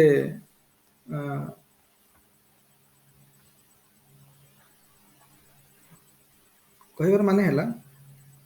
जे ई माने गोटे पर्टिकुलर सोशल स्ट्रक्चर रे जो माने डेविएशन कर तो सोशल स्ट्रक्चर चेंज आनिकी सोशल स्ट्रक्चर चिराचरित जो नॉर्म्स अच्छी जो इंस्टीट्यूशनलाइज्ड मीन्स अच्छी ताको फॉलो करिकी न करिकी से गोल पाखरे पहुंचे ट्राई कर किए गोल पाखरे पहुंचुनी किए विभिन्न उपाय यूज करके गोल पाखरे पहुंच जाउची किए सेमी केतेबेले गोल को फॉलो करूची केतेबेले फॉलो करूनी केतेबेले इंस्टीट्यूशनल मीन्स को फॉलो करूची केतेबेले फॉलो करूनी एटा हवा फल कौन होची ना सोशल स्ट्रक्चर एटा कहबार उद्देश्य है सोशल स्ट्रक्चर ता माने रिजिड है कि नहीं माने एई भले हवा फल कौन होची ना सोशल स्ट्रक्चर एते हाई रिजिड नहीं हाई रिजिड कोठी हो जेतेबेले हम strictly following to the institutionalized means strictly following to the institutional goals आ बाकी जे हम कहा सोसाइटी एंट्री मारिबानी तो ये काफी जो माने भल उद्देश्य भी काम कर सब ये हो तेणु कहबार उद्देश्य है सोसाइटी भी काफी लिबराल हो गला एटा हूँ कौन ना यहाँ हवा फल भी सोशल मोबिलिटी होची आ यही सोशल मोबिलिटी जो होची मोमेंटम दौर काफी लोक मोटिवेशन भी दौर जे यही प्रकार एमती करने ता माने जोटा को डेभिएंसटा भी सोशल मोबिलिटी रे बेले बेले कौन करोची मोमेंटम दौर और से डेभिएंस भी सोशल स्ट्रक्चर चेंज आसूची डेभिएंसटा भी आरके मटन जो मेटेरियल डेभिएंस थ्योरी ऑफ डेभिएंस भी कौन सोशल मोबिलिटी को बेले बेले मोमेंटम दौर जमी डॉक्टर कलाम को देला मोमेंटम जमीती जमीती क्या सीवी रमन को देथिला मोमेंटम सीवी रमन तो जानि जेतेबेले सीवी रमन कोन हम सब साउंड ये वेव ऊपर रिसर्च थिला सेतेबेले गोटे कहानी पढ़ुली ଯେତେବେଳେ ରାତିରେ ମାନେ ରାତି 12ଟା ରାତି 11ଟା କେତେଟା ହେଇଥିଲା ଜାଣିବାକୁ ପାଇଲେ ଯେ ସେତେବେଳେ ତ ଆଉ ଏମିତି ସବୁ ନଥିଲା ଏତେ ମାନେ ଇଏ ନଥିଲା। ଯେତେବେଳେ ରାତି 10ଟା ନା 12ଟା 11ଟା ଭିତରେ ଜାଣିବାକୁ ପାଇଲେ ସବୁ ନୂଆ ଇନଷ୍ଟ୍ରୁମେଣ୍ଟ ଆସିଛି ଲାବୋରେଟୋରୀ। ତାଙ୍କ ଘରଠୁ କାଫି ଦୂରରେ ଥିଲା। ସିଏ ମାନେ ସକାଳ ପାଇଲେ ବସ୍ ବା କୌଣସି ଟ୍ରାନ୍ସପୋର୍ଟେସନ ୟୁଜ୍ କରିକି ଯାଇ ପହଞ୍ଚିବେ ସେ ଯୋଉ ଯୋଉ କ୍ୟୁରିଓସିଟିଟା ସେ କଣ୍ଟ୍ରୋଲ କରିପାରିଲେନି ସେ ରାତିକ ଭିତରେ। ଆର୍ ୟୁ ଗେଟିଂ ମି? ଯୋଉ ରାତି 11ଟାରୁ ସକାଳ 6ଟା 7ଟା ହେଲା ପରେ ଯେ ଯାଇଥାନ୍ତେ ସେ ଯୋଉ ଟାଇମ ଗ୍ୟାପ୍ ଟାକୁ ଯୋଉ କ୍ୟୁରିଓସିଟି ତାଙ୍କର ଏତେ ବେଶୀ ହେଲା ଯେ ସେ ଜିନିଷଟାକୁ ଇଏ କରିପାରିଲେ ୱେଟ୍ କରିପାରିଲେନି ଏତେ ସମୟ ଚାଲି ଚାଲି ପଳେଇଲେ ରାତି ରାତି। ମେ ବି ସେଇଟା ଗୋଟେ ଇନଷ୍ଟିଚ୍ୟୁସନାଲି ମିନ୍ସ ନ ହେଇପାରେ କିନ୍ତୁ ସେଇଟା ସମାଜ ପାଇଁ କିଛି କ୍ଷତି ତ କରୁନି ନା। ସେଥିପାଇଁ ତ କାଫି ମୋବିଲିଟି ହଉଛି ସୋସାଇଟିରେ। ବୁଝୁଛ ନା ନାଇଁ? ତେଣୁ କହିବାର ଉଦ୍ଦେଶ୍ୟ ହେଲା ଯେ ଡେଭିଆନ୍ସ ବି ବେଳେ ବେଳେ କଣ କହୁଛି ସୋସିଆଲ ମୋମେଣ୍ଟମ ବା ସୋସିଆଲ ମୋବିଲିଟିକୁ ବି କଣ ମୋମେଣ୍ଟମ ଦଉଛି। ଆଉ ଯୋଉଥିପାଇଁ ସୋସିଆଲ ଚେଞ୍ଜ ବି ହଉଛି। ଏଇଟା ଟିକେ ଦେଖିଦବ ଆଉ ଟିକେ ଆମର ଯୋଉ ବିଭିନ୍ନ ପ୍ରକାର ଡେଭିଆନ୍ସ ଥିଓରି ପଢିଥିଲେ ମନେ ପକେଇବ ଟିକେ ଭଲରେ। ତାପରେ ଆଉ ଗୋଟେ କଥା ହେଲା ଦେଖ ମନେକର ଯେ ପାର୍କିନଙ୍କର ମୁଁ ଲେଖିଛି ଗୋଟେ ଷ୍ଟେଟମେଣ୍ଟଟା ପଢିବ। ଫ୍ରାଙ୍କ ପାର୍କିନ ଦେଖ ଫ୍ରାଙ୍କ ପାର୍କିନଙ୍କର ସେ କହିଲେ ହାଇ ଯୋଉ ଅପୱାର୍ଡ ମୋବିଲିଟି ହଉଛି ଯୋଉଠି ସେଠି କଣ ହଉଛି ନା ସେ କହୁଛି ଗୋଟେ ପଲିଟିକାଲ ସେଫ୍ଟି ଭାଲ୍ଭ ରୂପରେ ୟୁଜ କରୁଛନ୍ତି। କଣ ପାଇଁ କି ନା ମନେକର ସୋସାଇଟିରେ ଆମେ ଗୋଟେ ପଲିଟିକାଲ ସେଟଅପରେ ରହୁଛେ। ଆମେ ସମସ୍ତେ ଗୋଟେ ପଲିଟିକାଲ ସେଟଅପରେ ରହୁଛୁ ତ ପଲିଟିକାଲ ସେଟଅପରେ ରହୁଛି ଯଦି ସୋସିଆଲ ଅପୱାର୍ଡ ମୋବିଲିଟି ନ ରହିବ କାଫି କଣ ହବ ନା ସୋସାଇଟିରେ ଷ୍ଟ୍ରେନ୍ ଡେଭଲପ ହବ ଷ୍ଟ୍ରେସ୍ ଡେଭଲପ ହବ। ତେଣୁ ଯେ ଷ୍ଟ୍ରେସକୁ ଆବଜର୍ଭ କରିବା ପାଇଁ ଆମକୁ ଅପୱାର୍ଡ ମୋବିଲିଟି ଦରକାର ଗୋଟେ ସେଫ୍ଟି ଭାଲ୍ଭ ରୂପରେ କାମ କରୁଛି ବୋଲି ଫ୍ରାଙ୍କ ପାର୍କିନ କହିଲେ। କେମିତି? ମନେକର ତମେ କାଲି ଗୋଟେ ବହୁତ ଏଜୁକେଟେଡ ଲୋକ ହେଲ ତମର କାଫି ବଢିଆ ଲିଡରସିପ କ୍ୱାଲିଟି ଅଛି କିନ୍ତୁ ତମେ ଗୋଟେ ଲୋୟର କାଷ୍ଟରେ ଜନ୍ମ ହେଇଛ। ତମକୁ ଯଦି ସୋସାଇଟି ଅପରଚୁନିଟି ନ ଦବ ଯେ ତମେ ମୋବାଇଲ କରିକି ହାୟର ପୋଜିସନକୁ ଆସ ତ ତମ ଭିତରେ ଫ୍ରଷ୍ଟ୍ରେସନ ଆସିବ ନା ନାଇଁ? ତମ ଭିତରେ ଟେନସନ ଆସିବ ନା ନାଇଁ? ତ ତମ ଭିତରେ ଆସିବ ମାନେ ତମର ଆକ୍ସନ ଟା ସେଇଭଳିଆ ହବ। ତମ ଆକ୍ସନ ସେଇଭଳିଆ ହବ ଆଉ ଯଦି ଆକ୍ସନ ସେଇଭଳିଆ ହେଲା ସୋସାଇଟିରେ ଷ୍ଟ୍ରେନ୍ ଡେଭଲପ କରିବ। ଆଉ ତମେ ତ ଏକୁଟିଆ ନୁହଁ ତମ ଭଳିଆ କାଫି ଲୋକ ଏଇଭଳିଆ ଥିବେ ସମସ୍ତଙ୍କର ଫ୍ରଷ୍ଟ୍ରେସନ ଆସିବ। ଆଉ ଯଦି ଫ୍ରଷ୍ଟ୍ରେସନ ଆସିବ ସୋସାଇଟିରେ ଷ୍ଟ୍ରେନ୍ ଦେଖାଦବ। ତେଣୁ ମୋବିଲିଟି ଅପୱାର୍ଡ ମୋବିଲିଟି ହବା ଦରକାର। ତେଣୁ ଅପୱାର୍ଡ ମୋବିଲିଟିଟାକୁ ଫ୍ରାଙ୍କ ପାର୍କିନ କହୁଛନ୍ତି it's a kind of safety valve political safety valve. ତ ଯୋଉ ଫ୍ରଷ୍ଟ୍ରେସନ ଆସିବ ନହେଲେ ଯୋଉ ଆମ୍ବିଗୁଇଟି ବା ଯୋଉଟା କଣ ହେଟା କହିବା ଆମେ ଯୋଉ ଆଙ୍ଗୁଇସ ଆସିବ ମନ ଭିତରେ ତ those things should be neutralized should be diluted and for that reason upward mobility should be there। ତେଣୁ ଅପୱାର୍ଡ ମୋବିଲିଟିକୁ ସୋସିଆଲ ମୋବିଲିଟିକୁ ସେ କଣ କହୁଛନ୍ତି ଗୋଟେ ପଲିଟିକାଲ ସେଫ୍ଟି ଭାଲ୍ଭ ଗୋଟେ ଷ୍ଟ୍ରକ୍ଚରରେ ଷ୍ଟ୍ରକ୍ଚର ମାନେ ଏଇଟା ମାନେ ଆମ ସୋସାଇଟିରେ ମାନେ ଆମେ ଯେହେତୁ ସୋସିଓଲୋଜିରେ ଲେଖୁଛନ୍ତି ସୋସିଆଲ ଷ୍ଟ୍ରକ୍ଚର କହୁଛନ୍ତି ସୋସିଆଲ ଷ୍ଟ୍ରକ୍ଚରରେ ଷ୍ଟ୍ରେନ୍ ନ ଆସୁ। ବୁଝିଛ ନା ସେଟା ଫ୍ରାଙ୍କ ପାର୍କିନ କହୁଛନ୍ତି। ଆଉ ଗୋଟେ କଥା ହେଲା ଆଉ ଗୋଟେ ହେଲା ତ ଏଇଟା ହବ ଫଳରେ ଯେହେତୁ ମାନେ ମୋବିଲିଟି ହେଲା ତ ଡେଭଲପମେଣ୍ଟ ହେଲା। ଡେଭଲପ କାଲି ମନେକର ଲୋୟର କାଷ୍ଟର ଲୋକମାନେ ଯେମିତି ମନେକର ଦେଖିବ ଯୋଉ ଆମର ଯୋଉ କୋଭିଡ ମନେକର ପ୍ରେସିଡେଣ୍ଟ ଯିଏ ଅଛନ୍ତି ଲୋୟର କାଷ୍ଟର ଲୋକ ତାଙ୍କୁ ପ୍ରେସିଡେଣ୍ଟ କରାହେଇଛି ତ ଏତେ ବଡ଼ ପୋଜିସନକୁ ଯାଇ ପହଞ୍ଚି ପାରିଲେ। ତ ଲୋକଙ୍କ ଭିତରେ ଇନ୍ସପିରେସନ ଆସିଲା ଯେ ଆମ କାଷ୍ଟର ଲୋକ ବି ହେଇପାରିଲେ। କାଲି ମନେକର ବିଶ୍ୱଭୂଷଣ ହରିଚନ୍ଦନଙ୍କୁ ନେଇକି ଏମାନେ କରିଦେବେ ତ ଆମ ଓଡ଼ିଶାର ଲୋକ ସମସ୍ତଙ୍କ ଭିତରେ ଗୋଟେ ମାନେ କଣ ସ୍ପାର୍କ ଅଫ ଗୋଟେ ଏନଲାଇଟମେଣ୍ଟ ପଳେଇ ଆସିବ ଆମ ଲୋକ ବି ଆମ ଓଡ଼ିଆ ଲୋକ ଯାଇକି ଏତେ ବଡ଼ ପୋଜିସନରେ ବସିପାରିଲେ। କାରଣ ଓଡ଼ିଆରେ ଆଜି ପର୍ଯ୍ୟନ୍ତ ପ୍ରାଇମ ମିନିଷ୍ଟର ବନିନାହାନ୍ତି କି ପ୍ରେସିଡେଣ୍ଟ ବନିନାହାନ୍ତି ଓଡ଼ିଶାର ଆଜି ପର୍ଯ୍ୟନ୍ତ। ଏଟା ବୁଝି ହଉଛି ନା ନାଇଁ? ତ ଆମକୁ ଗୋଟେ ଅଲଗା ଟାଇପର ସେଣ୍ଟିମେଣ୍ଟ ଆସିବ ଆମ ଭିତରେ କାଫି ଗୋଟେ ପଜିଟିଭ ଫିଲିଂସ ପଜିଟିଭ ଭାଇବ ପଳେଇ ଆସିବ। ମନେକର ଯେମିତି ଆମର ଏବେ ଯୋଉ ସିଏଜି ଅଛନ୍ତି ସିଏଜି କିଏ ଅଛନ୍ତି କିରେ? ଆରେ ସିଏଜି କିଏ ଆମର ବର୍ତ୍ତମାନ? ହୁଁ GC Murmu sir GC Murmu ତ ଟ୍ରାଇବାଲ ଏରିଆର ନା ଆମର ଟ୍ରାଇବାଲ ଆମର ଯୋଉ ମୟୂରଭଞ୍ଜ ଡିଷ୍ଟ୍ରିକ୍ଟର ଟ୍ରାଇବାଲ ସିଏ। ତ ତାଙ୍କର ସେଇଭଳିଆ ତାଙ୍କ ଏରିଆର କମ୍ୟୁନିଟିର ଲୋକ ଯାଇକି ବଡ଼ ପୋଜିସନରେ ବସିଯିବା ଗୋଟେ ଏତେ ବଡ଼ ସାମ୍ବିଧାନିକ ପୋଜିସନରେ ବସିଯିବା ଇଣ୍ଡିଆର ତ ସେ ଏରିଆରେ ଗୋଟେ କଣ ଥିଲା? ଗୋଟେ ମୋଟିଭେସନ ଦେଲା ଲୋକମାନଙ୍କ ପାଇଁ ସେ କାଫି ଲୋକ ସେଠୁ ମୋଟିଭେଟେଡ ହେଲେ ଯେ ଆମ ଲୋକ ବି ଏତେ ବଡ଼ ପୋଜିସନ ଯାଇପାରୁଛନ୍ତି ଆମେ କାହିଁ ଯାଇପାରିବାନି। ଯେତେବେଳେ ଦେଖିବ ପିଏମ ମୋଦି ଯେତେବେଳେ ପ୍ରାଇମ ମିନିଷ୍ଟର ବନିଗଲେ ତ କାଫି ଲୋକଙ୍କୁ ଆଗରୁ ଲାଗୁଥିଲା ଯେ ନାଇଁ ଯିଏ ବହୁତ ରୟାଲ ଫ୍ୟାମିଲିର ହେଇଥିବ ସେ ବଡ଼ ବଡ଼ ପୋଜିସନରେ ରହିବ। କି କଂଗ୍ରେସ ଫ୍ୟାମିଲି ଜନ୍ମ ହେଇଥିବ ସେ ଗାନ୍ଧୀ ପରିବାର ଜନ୍ମ ହେଇଥିବ ସେ ବନିପାରିବ। ନହେଲେ ପ୍ରାଇମ ମିନିଷ୍ଟର ବନିବା ଆଗରୁ ଲୋକଙ୍କ ଧାରଣା ଥିଲା ଯେ ଅଣ କଂଗ୍ରେସର ଲୋକ କେହି 5 ବର୍ଷ ଶାସନ କରିପାରିବେନି ଜାଣିଛ ନା ନାଇଁ? ବାଜପେୟୀ ପ୍ରଥମ ଅଣ କଂଗ୍ରେସ ନେତା ଯିଏ 5 ବର୍ଷ କମ୍ପ୍ଲିଟ କଲେ।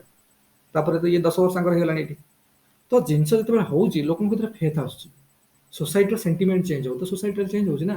ତେଣୁ ସୋସିଆଲ ମୋବିଲିଟି ବି ସୋସାଇଟିରେ ଷ୍ଟାବିଲିଟି ଆଣିବା ସହିତ ସୋସାଇଟିର ମୋଟିଭେସନ ବି କାଫି ଚେଞ୍ଜ ହଉଛି ସୋସିଆଲ ଷ୍ଟ୍ରକ୍ଚରରେ କାଫି ଚେଞ୍ଜ ଆସୁଛି ତାମାନେ। सोशल स्ट्रक्चर काफी चेंजेस आसुଛି और डेवलपमेंट भी होउछि ସେଥିପାଇଁ କାରଣ କାଫी ଲୋକ ଯେତେବେଳେ ଇନ୍ସପାୟାର ହେବେ ମୋଟିଭେଟେଡ୍ ହେବେ କାଫी ଲୋକ ପ୍ରୋଗ୍ରେସିଭ ମାଇଣ୍ଡ ସେଟ୍ ରହିଯିବେ ଠିକ୍ ସେ ଅନୁସାରେ ତାଙ୍କ ଆକ୍ସନ ଭଲ ହବ ଆଉ ଆକ୍ସନ ଭଲ ହେଲା ମାନେ ଆକ୍ଟିଭିଟିଜ ଭଲ ହେଲା ମାନେ ଡେଭଲପମେଣ୍ଟ ଆମେ ହୋମ ସାଇନ୍ସରେ କାଲି ପଢୁଥିଲେ ତ ନ୍ୟାସନାଲ ଡେଭଲପମେଣ୍ଟକୁ ବା କମ୍ୟୁନିଟିର ଡେଭଲପମେଣ୍ଟକୁ ମୋମେଣ୍ଟମ ଦବ ବୁଝୁଛୁ ନାଇଁ ତେଣୁ ଆଉ ଗୋଟେ କଥା ହେଇପାରେ ଯେ ସେ କହୁଛି ଯଦି ଗ୍ରେଟର ଇନୋଭେସନ ହେଲା ଗୋଟେ ସୋସାଇଟିରେ ଗ୍ରେଟର ଇନୋଭେସନ ହେଲା ପ୍ରଥମ ଥିଲା ମୋଟିଭେସନ ଆସିଲା ଗ୍ରେଟର ଇନୋଭେସନ ହେଲା ଯେତେବେଳେ ଗ୍ରେଟର ଇନୋଭେସନ ହେଲା ମନେକର ଆମେ କାଲି ଦେଖିବା ଆଗରୁ ଦେଖିବ ଇଣ୍ଡିଆନ ସୋସାଇଟି ପୁରା ଗୋଟେ ସର୍ଭିସ ସୋସାଇଟି ଥିଲା ଆମ ଜିଡିପି ଦେଖ ଆମ ଇକୋନୋମି ପୁରା ଇଣ୍ଡିଆନ ଇକୋନୋମି ପୁରା ଲୋକ କହୁଥିଲେ ସର୍ଭିସ ଇକୋନୋମି ଏବେ ବି ସର୍ଭିସ ଇକୋନୋମି ବଟ୍ କାଫି ରେଟ୍ରେ ଏବେ କମିଲାଣି ପରସେଣ୍ଟ ଏବେ କାଫି ଅଲଗା ଷ୍ଟେଟ୍ ମାନେ ଫିଲ୍ଡରେ ଲୋକଙ୍କର ପ୍ରୋଗ୍ରେସିଭ ମାଇଣ୍ଡ ସେଟ୍ ଆସିଲାଣି ଆଗରୁ ଦେଖ ଇଣ୍ଡିଆନ ଲୋକମାନେ ଖାଲି ଚାକିରି କରିବେ ଲୋକ ବି ଗାଁ ଗହଳିରେ ଏବେ ତମେ ଯିବ କଣ କୋଉଠି ପାଠ ପଢୁ ଚାକିରି ହେଲାଣି ମାନେ ପାଠ ପଢୁଛୁ ମାନେ ଚାକିରିଟା ପାଠ ପଢିବାଟା ଗୋଟେ ଇନଷ୍ଟ୍ରୁମେଣ୍ଟ ଉପରେ ୟୁଜ କରାଯାଉଛି ଚାକିରି ପାଇବା ପାଇଁ କିନ୍ତୁ ଏଇଟା କଣ ଫ୍ୟାକ୍ଟ କି ଆମେ ପାଠ କାହିଁ ପଢୁଛୁ ସୋସିଆଲାଇଜ ହେବା ପାଇଁ ଜିନିଷ ଜାଣିବା ପାଇଁ ତା ଭିତରେ ଯଦି କିଛିଟା ପୋଷ୍ଟ ବାହାରିଲା ଗଭର୍ଣ୍ଣମେଣ୍ଟ ହେଲା ପ୍ରାଇଭେଟ ହେଲା ତେଣୁ ଆମର ଯୋଗ୍ୟତା ଅନୁସାରେ ଯଦି ଆମକୁ କିଛି ପୋଷ୍ଟ ମିଳିଗଲା ଆମର ଜବ୍ ମିଳିଗଲା that is the Bai product of କିନ୍ତୁ ପାଠ ପଢିବାର ମେନ୍ ଇଣ୍ଟେନସନ ଚାକିରି ନୁହେଁ କିନ୍ତୁ ସେଇଟା ବର୍ତ୍ତମାନ ସୋସାଇଟିରେ ଧରା ହଉଛି ଯେ ପାଠ ପଢୁଛୁ ମାନେ ଚାକିରି ଆଉ ଚାକିରି ପାଇଲାନି କଣ କରୁଥିଲା ମୁଁ ଆଉ ଚାକିରି ପାଇବା ସିମ୍ବଲାଇଜ କରୁଛି ତମେ ଭଲ ପଢିଛ ଆଉ ଯୋଉଟା ବିଲକୁଲ ବି ନୁହେଁ ସେଭଳିଆ କିଛି ବି ନୁହେଁ ବହୁତ ମୂର୍ଖ ମୂର୍ଖ ପିଲା ବି ଚାକିରି ପାଇ ଯାଉଛନ୍ତି କଣ କେମିତି କଣ କରିକି ତାମାନେ ନୁହେଁ ଯେ ସେ ବହୁତ ପାଠ ଭଲ ପଢିଛନ୍ତି ସେମିତି ଟୋଟାଲି ବି ନୁହେଁ ଚାକିରି ଗୋଟେ ପର୍ଟିକୁଲାର ପୋଜିସନ ତମକୁ ମିଳିଲା ଅପରଚୁନିଟି ମିଳିଲା ଗୋଟେ ସେବା କରିବା ପାଇଁ ଦେଶର ବା ଲୋକଙ୍କର କିଛି କାମ କରିବା ପାଇଁ ଠିକ ଅଛି ଆଉ ସେଇଟା ସିମ୍ବଲାଇଜ କରୁନି ଯେ ଚାକିରି ତମ ପାଠ ନଲେଜଟା ସିମ୍ବଲାଇଜ ତମ ଚାକିରି ପାଇଲା ବୋଲି ସେଇଟା ନୁହେଁ ନା କିନ୍ତୁ ଆମ ସୋସାଇଟିରେ ଦେଖାଯାଉଥିଲା ତ ଗ୍ରାଜୁଆଲି ଲୋକଙ୍କର ଆମେ ସର୍ଭିସ ସେକ୍ଟର ବା ସର୍ଭିସ କରିବା ଜବ୍ ଯେତେ ବଡ ଆମର ଆଇଆଇଟି ରେ ପଢୁ ଆଇଆଇଏମ୍ କରୁ ଯାହା କରୁ ଜବ୍ କରିବା ଯାଇକି ଆଉ ଯାଇକି ଜବ୍ କରିଲେ ପ୍ୟାକେଜ ଦେଖେଇବେ ମୋର 50 ଲକ୍ଷ ପ୍ୟାକେଜ 40 ଲକ୍ଷ ପ୍ୟାକେଜ 30 ଲକ୍ଷ ପ୍ୟାକେଜ ଦେଖେଇବେ ଚାକିରିଟା ଠିକ ନୁହଁ ନା ଚାକିରିଟା ଆମ ଗୋଟେ ଇକୋନୋମି ପାଇଁ ସମସ୍ତେ ଚାକିରି କରିବାଟା ଠିକ ନୁହେଁ ଚାକିରି ପାଇଁ ଇନୋଭେସନ ଦରକାର ଇକୋନୋମିରେ ଆମର ଏଠି ଇନୋଭେସନ ବହୁତ କମ ଥିଲା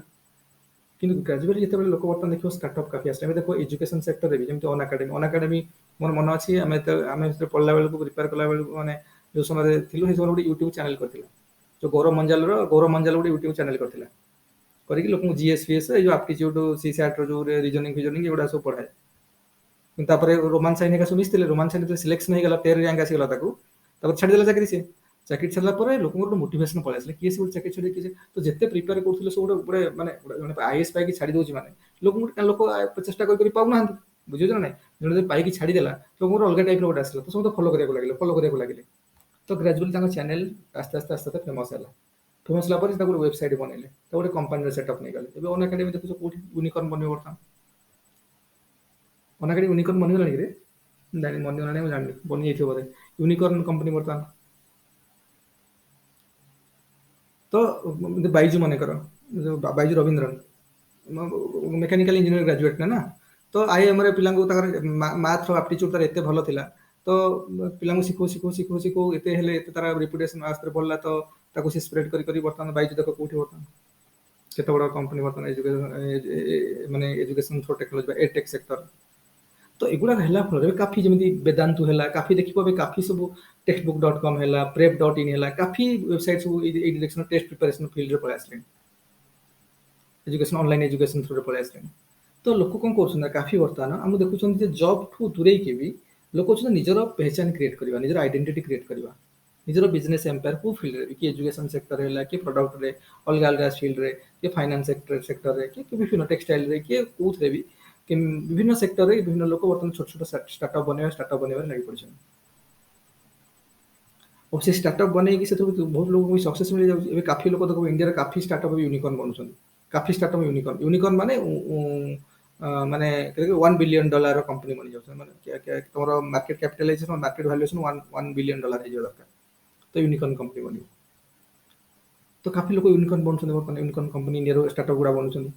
ତ ଗ୍ରାଜୁଆଲି ଆମର ଯୋଉ ସର୍ଭିସ ସେକ୍ଟର ମାଇଣ୍ଡ ସେଟ୍ ଥିଲା ଗ୍ରାଜୁଆଲି ବର୍ତ୍ତମାନ ମାନେ କଣ ଆମର ବିଜନେସ ଓରିଏଣ୍ଟେସନ ଆସିଲାଣି ଇନୋଭେସନ ହେଲାଣି ତା ମାନେ କହିବାର ଅଛି ଯେ ସୋସାଇଟିରେ ବର୍ତ୍ତମାନ ମୋଟିଭେସନ ଆସିବ ଏଟା ଦେଖି ଲୋକ କାଫି ମୋଟିଭେଟେଡ ତାକୁ ଦେଖି ସିଏ ଏବେ ଯୋଉ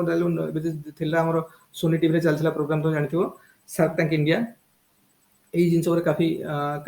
ସାର୍କ ଟ୍ୟାଙ୍କ ଇଣ୍ଡିଆ ଏଥିରେ କାଫି ଲୋକ ମୋଟିଭେଟେଡ ହଉଥିଲେ ଏଇ ସବୁ ଜିନିଷ ଉପରେ ଦେଖିକି କେତେ ୟଙ୍ଗ ମାର୍ସ ୟୁଥ ମାନେ ଆଇଆଇଟି ରୁ ଆଉ ଏମିତି ଆଗରୁ ଧାରଣା ଥିଲା ଯେ ଆଇଆଇଟି ଆଇଆଇଏମ୍ କରି ସିଏ କରିପାରିବ ଇଭେନ୍ ବି ରୁରାଲ ଏରିଆ ଲୋକ ଯାହାର ଏଜୁକେସନ ବ୍ୟାକଗ୍ରାଉଣ୍ଡ କିଛି ଭଲ ଏତେ ବି ନାହିଁ ସିମ୍ପଲ ଗ୍ରାଜୁଏସନ କରିକି ଯୋଉମାନେ ଅଛନ୍ତି ସେମାନେ ବି କାଫି ଏଇ ଡିରେକ୍ସନରେ କାମ କରିକି ସେଥିରେ କାଫି ସକ୍ସେସ ପାଇଲେ ବୁଝିଲେ କି ନାଇଁ? ତେଣୁ କହିବାର ଯୋଉ ମୁଖ୍ୟ ଉଦ୍ଦେଶ୍ୟ ହେଲା ଯେ ମାନେ ଲୋକ ଏଇସବୁ ଜିନିଷ ଦେଖିଲା ପରେ ପିଲା ମୋଟିଭେଟେଡ୍ ହେଲେ। ଆମେ ଦେଖିଲେ ଆମେ ମୋଟିଭେଟ୍, ଆମକୁ ଲାଗିଲା ଆମେ ବି ଆମର କଣ ସ୍କିଲ୍ ଅଛି, ଆମେ କଣ ଗୋଟେ କରିବା। ଆମେ କିଛିଟା ନେଇକି ଆମେ ଷ୍ଟାର୍ଟ କଲେ, ଯଦି ହଁ ଭଲ ହଉ ହଉ ହେଲା ତ ସେଟା ଆସ୍ତେ ଆସ୍ତେ ଗ୍ରୋ କଲା, ଆମକୁ କାଫି ମୁଭମେଣ୍ଟ ହେଲା, ଆମକୁ ଦେଖି ଲୋକ ଆହୁରି ମୋଟିଭେଟେଡ୍ ହେଲେ। ତେଣୁ ସୋସାଇଟିରେ ଏଇ ଯୋଉ ଛୋଟିଆ ଛୋଟିଆ ମୋବିଲିଟି ଆସିଲା, ବିଜନେସ୍ ସେକ୍ଟରରେ, ଇକୋନୋମିକ୍ ସେକ୍ଟରରେ, ଆମର ଆପଣ ଗୋଟେ ସର୍ଭିସ ସେକ୍ଟର ଯୋଉ ଷ୍ଟ୍ରକ୍ଚର ସୋସିଆଲ ଷ୍ଟ୍ରକ୍ଚର ବନେଇକି ଥିଲା, ସୋସିଆଲ ଷ୍ଟ୍ରକ୍ଚରରେ ବର୍ତ୍ତମାନ ଆମର ଏଇଭଳିଆ ଛୋଟିଆ ଛୋଟିଆ ମୋବିଲିଟି ହେଲା, ଆମକୁ ବିଭିନ୍ନ ଷ୍ଟାର୍ଟଅପ୍ ବନେଇକି କାମ କରିକି ଆମେ ଛୋଟିଆ ଛୋଟିଆ ମୋମେଣ୍ଟମ୍ ପାଇଲେ, ମୋବିଲିଟି ଆମର ସକ୍ସେସ୍ ମିଳିଲା, ସୋସିଆଲ ପୋଜିସନ ଆସ୍ତେ ଆସ୍ତେ ଚେଞ୍ଜ ହେଲା, ଆକୁ ଦେଖିକି ଲୋକମାନେ ମୋଟିଭେଟେଡ୍ ହେଲେ। ଆଉ ଯେତେବେଳେ ମୋଟିଭେଟେଡ୍ ହେଲା ମାନେ ଗ୍ରେଟର ଇନୋଭେସନ ଆସିଲା, ଆଉ ଯେତେବେଳେ ଗ୍ରେଟର ଇନୋଭେସନ ଆସିଲା କ୍ରିଏଟିଭିଟି ଆସିଲା, ସୋସାଇଟିରେ କ୍ରିଏଟିଭିଟି ଆସିଲା, ପ୍ରଡକ୍ଟିଭିଟି ବଢିଲା ସୋସାଇଟିର। ଆଉ ଯଦି ପ୍ରଡକ୍ଟିଭିଟି ବଢିଲା ମାନେ ବେଟର ଏଫିସିଏନ୍ସି ହେଲା, ଇକୋନୋମିକ ଗ୍ରୋଥ ହେଲା, ଆଉ ଇକୋନୋମିକ ଗ୍ରୋଥ ହେଲା, ଏଇଟା ହେଲା ଫଳରେ କଣ ହେଲା, ଗୋଟେ କଲଚରାଲ ହୋମୋଜେନାଇଜେସନ ଆସିଲା ସୋସାଇଟିରେ। କଲଚରାଲ ହୋମୋଜେନାଇଜେସନ ମାନେ କହିବାର ଉଦ୍ଦେଶ୍ୟ ହେଲା, ତ ଏଗୁଡ଼ା ସବୁ ଆସିବ ଯୋଉ ଇମ୍ବେଡିଂ ସୋସିଆଲ ସିଷ୍ଟମ, ସେଇ ଅଣ୍ଡରରେ ଆସିବ ଏଗୁଡ଼ା ସବୁ। ଯୋଉ ମାନେ କଲଚରାଲ ହୋମୋଜେନାଇଜେସନ ମାନେ ଆଗରୁ ଆମର ବର୍ତ୍ତମାନ ମନେକର ଆମେ ଗୋଟେ ଗୋଟେ କମ୍ପାନୀ କରିଛନ୍ତି, ଗୋଟେ ଷ୍ଟାର୍ଟଅପ୍ ବନେଇଲେ, ଆମ ଥୋଡ଼ି ସେଠି ଖାଲି ବ୍ରାହ୍ମଣ ମାନେ କାମ କରିବେ,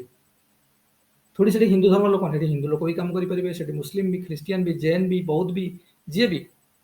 ଯାହାକୁ ଆମର ବର୍ତ୍ତମାନ ତାପରେ କିଛି ନାହିଁ, କଲଚର ବର୍ତ୍ତମାନ ଏନକଲଚରେସନ ବର୍ତ୍ତମାନ ହଉଛି। ନାଉ ଥିଙ୍ଗସ୍ ଆର୍ ହାପନିଂ, ମାନେ ଏନକଲଚରେସନ ମାନେ କଲଚରର ସମ୍ମିଶ୍ରଣ ହଉଛି ବର୍ତ୍ତମାନ, ଆଉ which is a gradual development towards a cultural homogenization, ମାନେ କଲଚର ସବୁ ପାଖାପାଖି ସିମିଲାର ବନୁଛି ବର୍ତ୍ତମାନ ଲୋକଙ୍କର, ସୋସାଇଟିରେ ଏଇଭଳିଆ ଚେଞ୍ଜେସ୍ ଆସୁଛି। ତାମାନେ ସୋସିଆଲ ମୋବିଲିଟି ବର୍ତ୍ତମାନ ଇନିସିଏଟ୍ କରୁଛି ସୋସିଆଲ ଚେଞ୍ଜକୁ। ଯୋଉ ଛୋଟିଆ ସୋସିଆଲ ମୋବିଲିଟି ହେଇଥିଲା, ଷ୍ଟାର୍ଟଅପ୍ ବନେଇବା, ଟିକେ ପୋଜିସନକୁ ଚେଞ୍ଜ କରିବା ସୋସିଆଲ ମୋବିଲିଟିର, that is begetting social homogenization, ଯୋଉ ଷ୍ଟ୍ରକ୍ଚରାଲ ଚେଞ୍ଜ ହଉଛି, embedding social system, disembedding social system।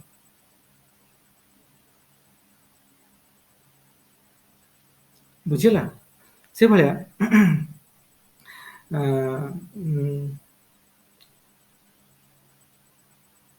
ତାପରେ ଆଉ ଗୋଟେ ଆନୋମି ଅଫ୍ ଇନଫାନାଇଟ୍ ଆସ୍ପିରେସନ। ଆଜି ୟୁଥର ନା ଆମ ମାନଙ୍କ, ତମେ ଦେଖିବ ତମେ ଯେତେବେଳେ ସବୁ ସ୍କୁଲରେ ପଢୁଥିଲେ, ଇଭେନ୍ ଟିନେଜରେ ଥିଲେ, ଇନ୍ସପିରେସନ ଆମର ଇନଫାନାଇଟ୍। ଏ ଆଇଏସ୍ ବନିବା, ସିଏ ବନିବା, ଆଜି କାହାକୁ ଦେଖିଲେ କ୍ରିକେଟ ପ୍ଲେୟାର ଦେଖିଲେ କ୍ରିକେଟ ପ୍ଲେୟାର ବନିଯିବା, କାଲି ଯାହାକୁ ସକ୍ସେସଫୁଲ ଦେଖିଲେ ତା ଭଳିଆ ବନିବା, ଇନ୍ସପିରେସନ ଏଇଆ କରିଦବା ସେଇଆ କରିଦବା। ତ ଗ୍ରାଜୁଆଲି ଆମେ ଯେତେ ବଡ ହେଇ ଯାଉଛନ୍ତି, ସେଥିରୁ କିଛି ଜିନିଷ ମ୍ୟାଟେରିଆଲାଇଜ ହଉଛି, କିଛି ହଉନି, ଅଲଗା କଥା, ସବୁ ତ ମ୍ୟାଟେରିଆଲାଇଜ ହବନି। କିଛି ଜିନିଷ ମ୍ୟାଟେରିଆଲାଇଜ ହେଲା ମାନେ ଚରିତାର୍ଥ ହେଲା ବା ସତରେ ପରିଣତ ହେଲା, ମ୍ୟାଟେରିଆଲାଇଜ ହେଲା, ଆଉ କିଛି ଜିନିଷ ହଉନି, ତ ଠିକ ଅଛି। ଏଇ ଯୋଉ ଇନଫାନାଇଟ୍ ଯେ ଗୁଡ ଥିଙ୍ଗ, ଯୋଉ ଯେମିତି କହିଲେ ଡକ୍ଟର କାଲାମ ଯେମିତି କହିଥିଲେ ଯେ small M is a crime, ତ ଆମର ଆସ୍ପିରେସନ ଇନଫାନାଇଟ୍ ହେବା ଦରକାର। ତାପରେ ଆମେ ଦେଖିବା ଆଗକୁ କଣ ଘଟୁଛି, ସେ ଅନୁସାରେ ପରିଶ୍ରମ କଲେ କେତେ କଣ ଘଟୁଛି ଦେଖିବା। ତ ଇନଫାନାଇଟ୍ ଆସ୍ପିରେସନ ଯୋଗୁଁ ଯଦି ଆମେ ନ ଆସୁଛି ବି, ମାନେ ଆନୋମି ଆସୁଛି, ଗୋଟେ ଜିନିଷ ଆମେ ପାଉଛନ୍ତି, ଚେଷ୍ଟା କରୁଛନ୍ତି, ନ ହଉଛି, ଆମ ମନରେ ଆନୋମି ଆସୁଛି, ପ୍ରୋବ୍ଲେମ ହଉଛି, ଆମ ମନକୁ ଇଏ ଲାଗୁଛି, ଆନୋମି କ୍ରିଏଟ ହଉଛି, ଆଉ ସେଟା ଗୁଡ ସେନ୍ସରେ ବି ହେଇପାରେ। ତ ଏଇଟା ହବ ମାନେ ଆସ୍ପିରେସନ ଯେତେବେଳେ ଇନଫାନାଇଟ୍ ରହୁଛି, ଆଉ ଆମକୁ କଣ ସୋସିଆଲ ଲାଡର ଚଢିବାରେ ବି ଆମକୁ ହେଲ୍ପ କରୁଛି, ବା ସୋସିଆଲ ପୋଜିସନ ଚେଞ୍ଜ କରିବାରେ ବି ହେଲ୍ପ କରୁଛି। ଆମ ଭିତରେ ଆଇଏସ୍ ଅଫିସର ହବାର ଆସ୍ପିରେସନ ଆସିଲେ ତ ପୁଣି ଆମେ ପଢିବା, ପଢିଲେ ତ ପୁଣି ଆମେ ବନିବା, କି ଓଏସ୍ ହବାର ଆସ୍ପିରେସନ ଆସିଲେ ତ ପୁଣି ପଢିବା, ପ୍ରିପେୟାର କରିବା, ତ ବନିବା। ତ aspiration is main thing. Aspiration ଆସିଲା, କିନ୍ତୁ ଆଉ ଯେତେ କେସରେ ଯୋଉ ଆସ୍ପିରେସନ ଇନଫାନାଇଟ୍ ରହୁଛି, ଷ୍ଟ୍ରଗଲ ହଉଛି, କମ୍ପିଟିସନ ହଉଛି, ସେଇ କ୍ଷେତ୍ରରେ ମନେକର ନ ହଉଛି, କାଫି ଲୋକ ଇଲେଜିଟିମେଟ୍ ମିନ୍ସ ବି ୟୁଜ କରୁଛନ୍ତି, ଯୋଉଟା କହୁଛି ଇନଷ୍ଟିଟ୍ୟୁସନାଲାଇଜ ମିନ୍ସ ନ ୟୁଜ କରିକି, ଯଦି ଇଲେଜିଟିମେଟ୍ ମିନ୍ସ ୟୁଜ କରିକି ବି ସୋସିଆଲ ଲାଡରରେ ଚଢିବା ପାଇଁ ଲାଗୁଛି। ସୋସିଆଲ ଲାଡରରେ ଚଢିବା ମାନେ ସୋସିଆଲ ପୋଜିସନ ଚେଞ୍ଜ କରିବା ଅପୱାର୍ଡ ଡିରେକ୍ସନରେ, ତ ସୋସିଆଲ ପୋଜିସନ ଚେଞ୍ଜ କରିକି ସୋସିଆଲ ଲାଡରରେ ଚଢିବା ପାଇଁ ଲାଗୁଛନ୍ତି, ଇଲେଜିଟିମେଟ୍ ମିନ୍ସ ଯୋଉ ୟୁଜ କରୁଛନ୍ତି। ତେଣୁ ଏଇଟା ବି ହେଲେ, ଏଇଟା ବି ଠିକ ନୁହେଁ, କେତେକାଂଶ ଏଇଟା ଠିକ ନ ହେଇପାରେ, ବଟ୍ ଏଇଟା ଦ୍ୱାରା ବି ସୋସିଆଲ ପୋଜିସନ ଚେଞ୍ଜ ହଉଛି। କାଲି ଯଦି ଏମିତି କରିକି ଗୋଟେ ପୋଜିସନ ଗେନ୍ କରିଦଉଛି, ସୋସାଇଟିର ସୋସିଆଲ ପୋଜିସନ ତ ଚେଞ୍ଜ ହଉଛି ତାର ନା। ଆଉ କାଫି ଲୋକ ମୋଟିଭେସନକୁ ଆଚିଭମେଣ୍ଟ ମାଧ୍ୟମରେ ଜିନିଷ କରିବା ପାଇଁ ବି ଟ୍ରାଏ କରୁଛନ୍ତି। କିଛି ଲୋକ ସୋସିଆଲ ଲାଇଫରେ ଚଳୁଛନ୍ତି ଆଚିଭମେଣ୍ଟ ମାଧ୍ୟମରେ, ପରିଶ୍ରମ କରିକି, କମ୍ପିଟେଟିଭ ମୋବିଲିଟି ଯୋଉଟା ଆମେ କହୁଛେ, କମ୍ପିଟେଟିଭ ମୋବିଲିଟି ଗେନ୍ କରୁଛନ୍ତି, ଗେନ୍ କରିକି ସୋସିଆଲ ଲାଇଫରେ ଚଳୁଛନ୍ତି, ସୋସିଆଲ ପୋଜିସନ ଚେଞ୍ଜ କରୁଛନ୍ତି। ତ ଏଇ ସବୁ ଜିନିଷ ବି ସୋସାଇଟିରେ କଣ ଚେଞ୍ଜେସକୁ ଇନିସିଏଟ କରୁଛି ତାମାନେ। ଆଉ ଏଇଟା କଣ ସୋସିଆଲ ଚେଞ୍ଜ କଣ କରୁଥିଲେ, ଏଇଟା ହେବା ଦ୍ୱାରା କଣ ହଉଛି ନା, କିନସିପ୍ଟ। ଆଗରୁ ଯେମିତି ଆମେ କଣ କଲେ, ଆମେ ଗୋଟେ କମ୍ପାନୀ ଖୋଲିଲେ, ଆମ ସବୁ ରିଲେଟିଭ ମାନଙ୍କୁ ଆଣିକି ରଖୁଥିଲେ, କାଲି ଆମ ଘର କାମ ହବ, ରିଲେଟିଭ ମାନେ ଆମର କିଏ ସେମାନଙ୍କୁ ରଖୁଥିଲେ। ଏଇଟା ଆଜିକାଲି ନାହିଁ ନା, ଯେ ଭଲ କରିବ, ଯେ ମୋଷ୍ଟ ଏଫିସିଏଣ୍ଟ ଆମେ ତାକୁ ଦଉଛନ୍ତି କାମ, ସେ ଆମ ରିଲେଟିଭ ହଉ କି ନ ହଉ, କି ଆମକୁ ପର ପଡୁନି। ତ ଏଇ ଯୋଉ ଜିନିଷଟା ଆସିଲାଣି ସୋସାଇଟିରେ, ଏଇଟା ୱିକେନ୍ସ କରୁଛି କଣ, କିଥ୍ ଆଉ କିନଙ୍କର ଯୋଉ ଟାଇଜଟାକୁ, ବା ଯୋଉ ସମ୍ପର୍କୀୟ ଟାଇଜଟାକୁ ବର୍ତ୍ତମାନ କଣ କରୁଛି, ଏଇଟା ୱିକେନ୍ କରୁଛି। ଆଉ এটা হওয়া দ্ୱାରା সোশিয়াল ডেভিয়েন্স ইনক্রিজ করছে বর্তমান। তো নো ডাউট এটা কোন সোশিয়াল স্ট্রকচর ଗୋଟେ ଚେଞ୍ଜେସ୍ ଆସିଲା, ବୁଝୁଛି ନା ନାଇଁ? ସେଇଭଳିଆ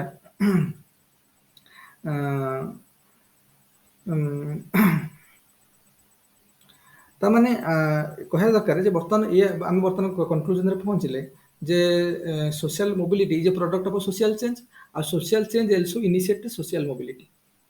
বা social mobility also initiate social change। ମାନେ social mobility ଆମେ କହିପାରିବା social change ପାଇଁ ବା social mobility is a product of a social change, ଆଉ social mobility also initiate social change। ମାନେ both are କ'ଣ ଅଙ୍ଗାଙ୍ଗୀ ଭାବେ ଜଡ଼ିତ, both are integrated to each other ବା complementary to each other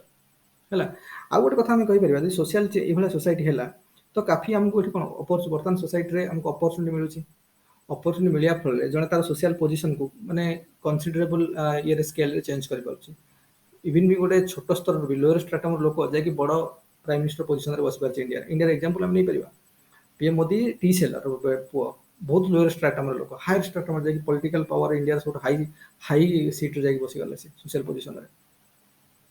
ତ ଏଇଟା ହେବା ଦ୍ୱାରା ତାଙ୍କୁ ତ ସେଇଭଳିଆ ଅପରଚୁନିଟି ମିଳିଲା, କାରଣ ଆମ ସୋସିଆଲ ଷ୍ଟ୍ରକ୍ଚରରେ ସେଇଭଳିଆ ଅପରଚୁନିଟି ଆଭେଲେବୁଲ ଅଛି, ତାର ଫାଇଦା ନେଇକି ସେଠି ପହଞ୍ଚି ପାରିଲେ। ଆଉ ଏଇଟା ବି କାଫି ଲୋକଙ୍କୁ ମୋଟିଭେଟ କରାଇଲା।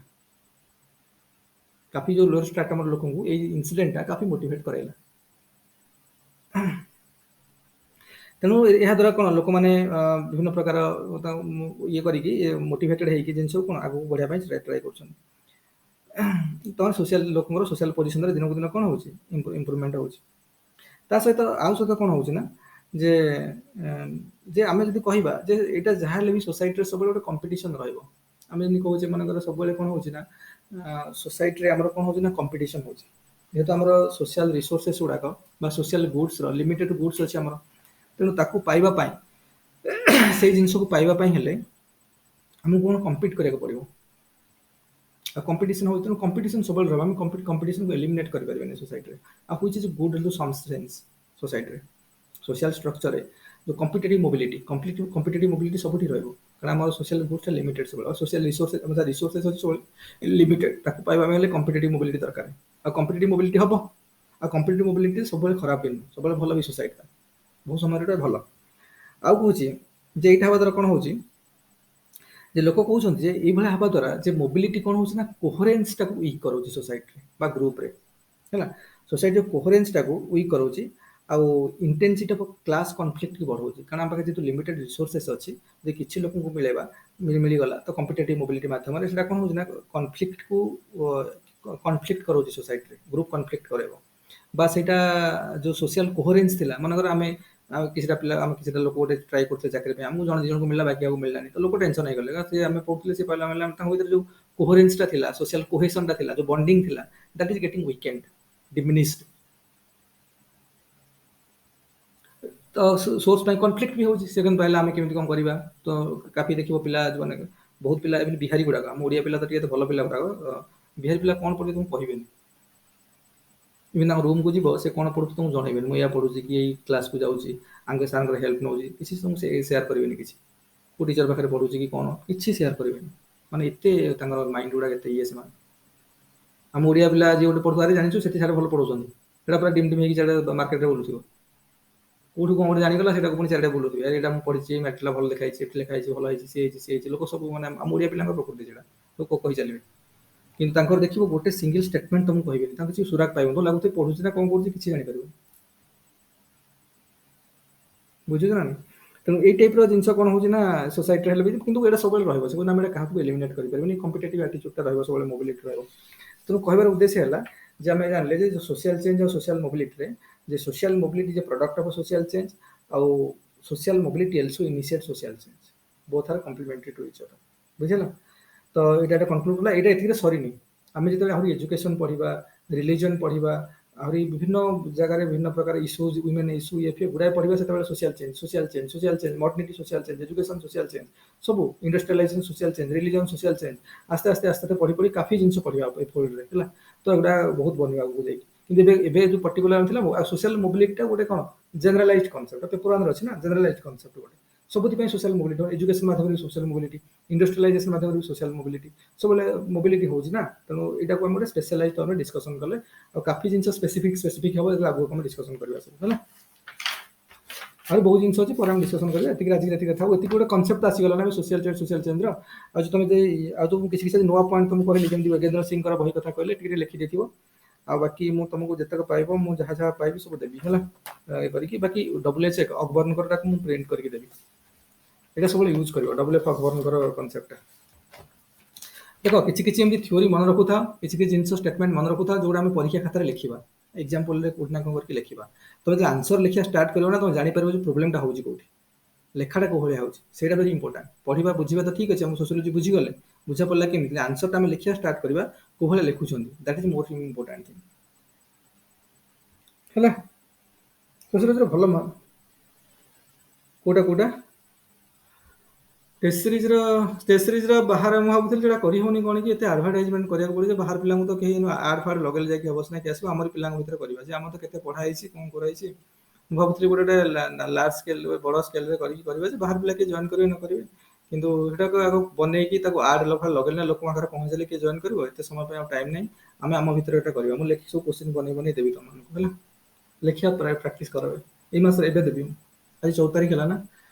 ହଁ ମୁଁ ଲେଖିକି ଦେବି ତମେ ହଁ କୋଶ୍ଚିନ୍ ତମେ ଲେଖିକି ମତେ ପଠେଇବ ଆଉ ଏଇଟା କଲାବେଳକୁ କଣ କିଏ ଜଏନ୍ କରିବେ ନ କରିବେ ଆଉ ଏତେ ଟାଇମ୍ ବି ନାହିଁ ବେଶୀ ହେଲା ଆଡ୍ ଫାଡ୍ ଲଗେଇବ ଏବେ କଣ କି ଆମକୁ ଫେସବୁକ୍ ଆଡ୍ ଗୁଗଲ ଆଡ୍ ଏଗୁଡ଼ା ଲଗେଇବାକୁ ପଡିବ ଲଗେଇଲେ ହିଁ ବେଶୀ ପିଲାଙ୍କ ପାଖରେ ଏଇଟା ପହଞ୍ଚିବ କିଛି ପିଲା ଜଏନ୍ କରିବେ ଜଏନ୍ କଲା ପରେ ଆମର ଗୋଟେ ଇନିସିଏଟିଭ୍ ଚାଲିବ ଆଉ ବହୁତ ଆମର କମ୍ ଷ୍ଟୁଡେଣ୍ଟ ଆମର ଏବେ ନା ବହୁତ ଅଳ୍ପ ଷ୍ଟୁଡେଣ୍ଟ ଅଛନ୍ତି ତେଣୁ ସେ ଅନୁସାରେ ମୁଁ ଭାବୁଛି ଦେଖିବା ତ ଏଗୁଡାକ ଯୋଉ ଡିସ୍କସନ୍ ହଉଛି ବହୁତ ପରଫେକ୍ଟ ଜିନିଷ ଡିସ୍କସନ୍ ହଉଛି ମୁଁ ନିଜେ କହୁଛି ମୁଁ ଯେତେବେଳେ ଲେଖିକି ଆସିଥିଲି ନା ଆର 5% ବି ଲେଖିନଥିଲି ମୁଁ ଯେତିକି ଡିସ୍କସନ୍ କରିକି ଆମ କ୍ଲାସରେ କହୁଛନ୍ତି ଏଇଟା ପଡ଼ିଥିଲା ସୋସିଆଲ ଚେଞ୍ଜ ଆଉ ସୋସିଆଲ ମୋବିଲିଟି 60 ମାର୍କରେ ମୋତେ ଆସିଥିଲା 200 କେତେ ମାର୍କ ଆସିଥିଲା ପେପର 1ରେ ସୋସିଓଲୋଜିର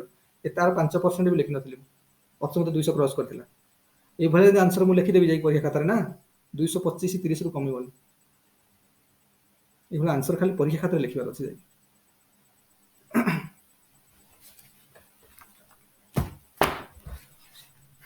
ଆଚ୍ଛା ହଉ ତାହେଲେ ୱାଇଣ୍ଡ ଅପ୍ କରିବା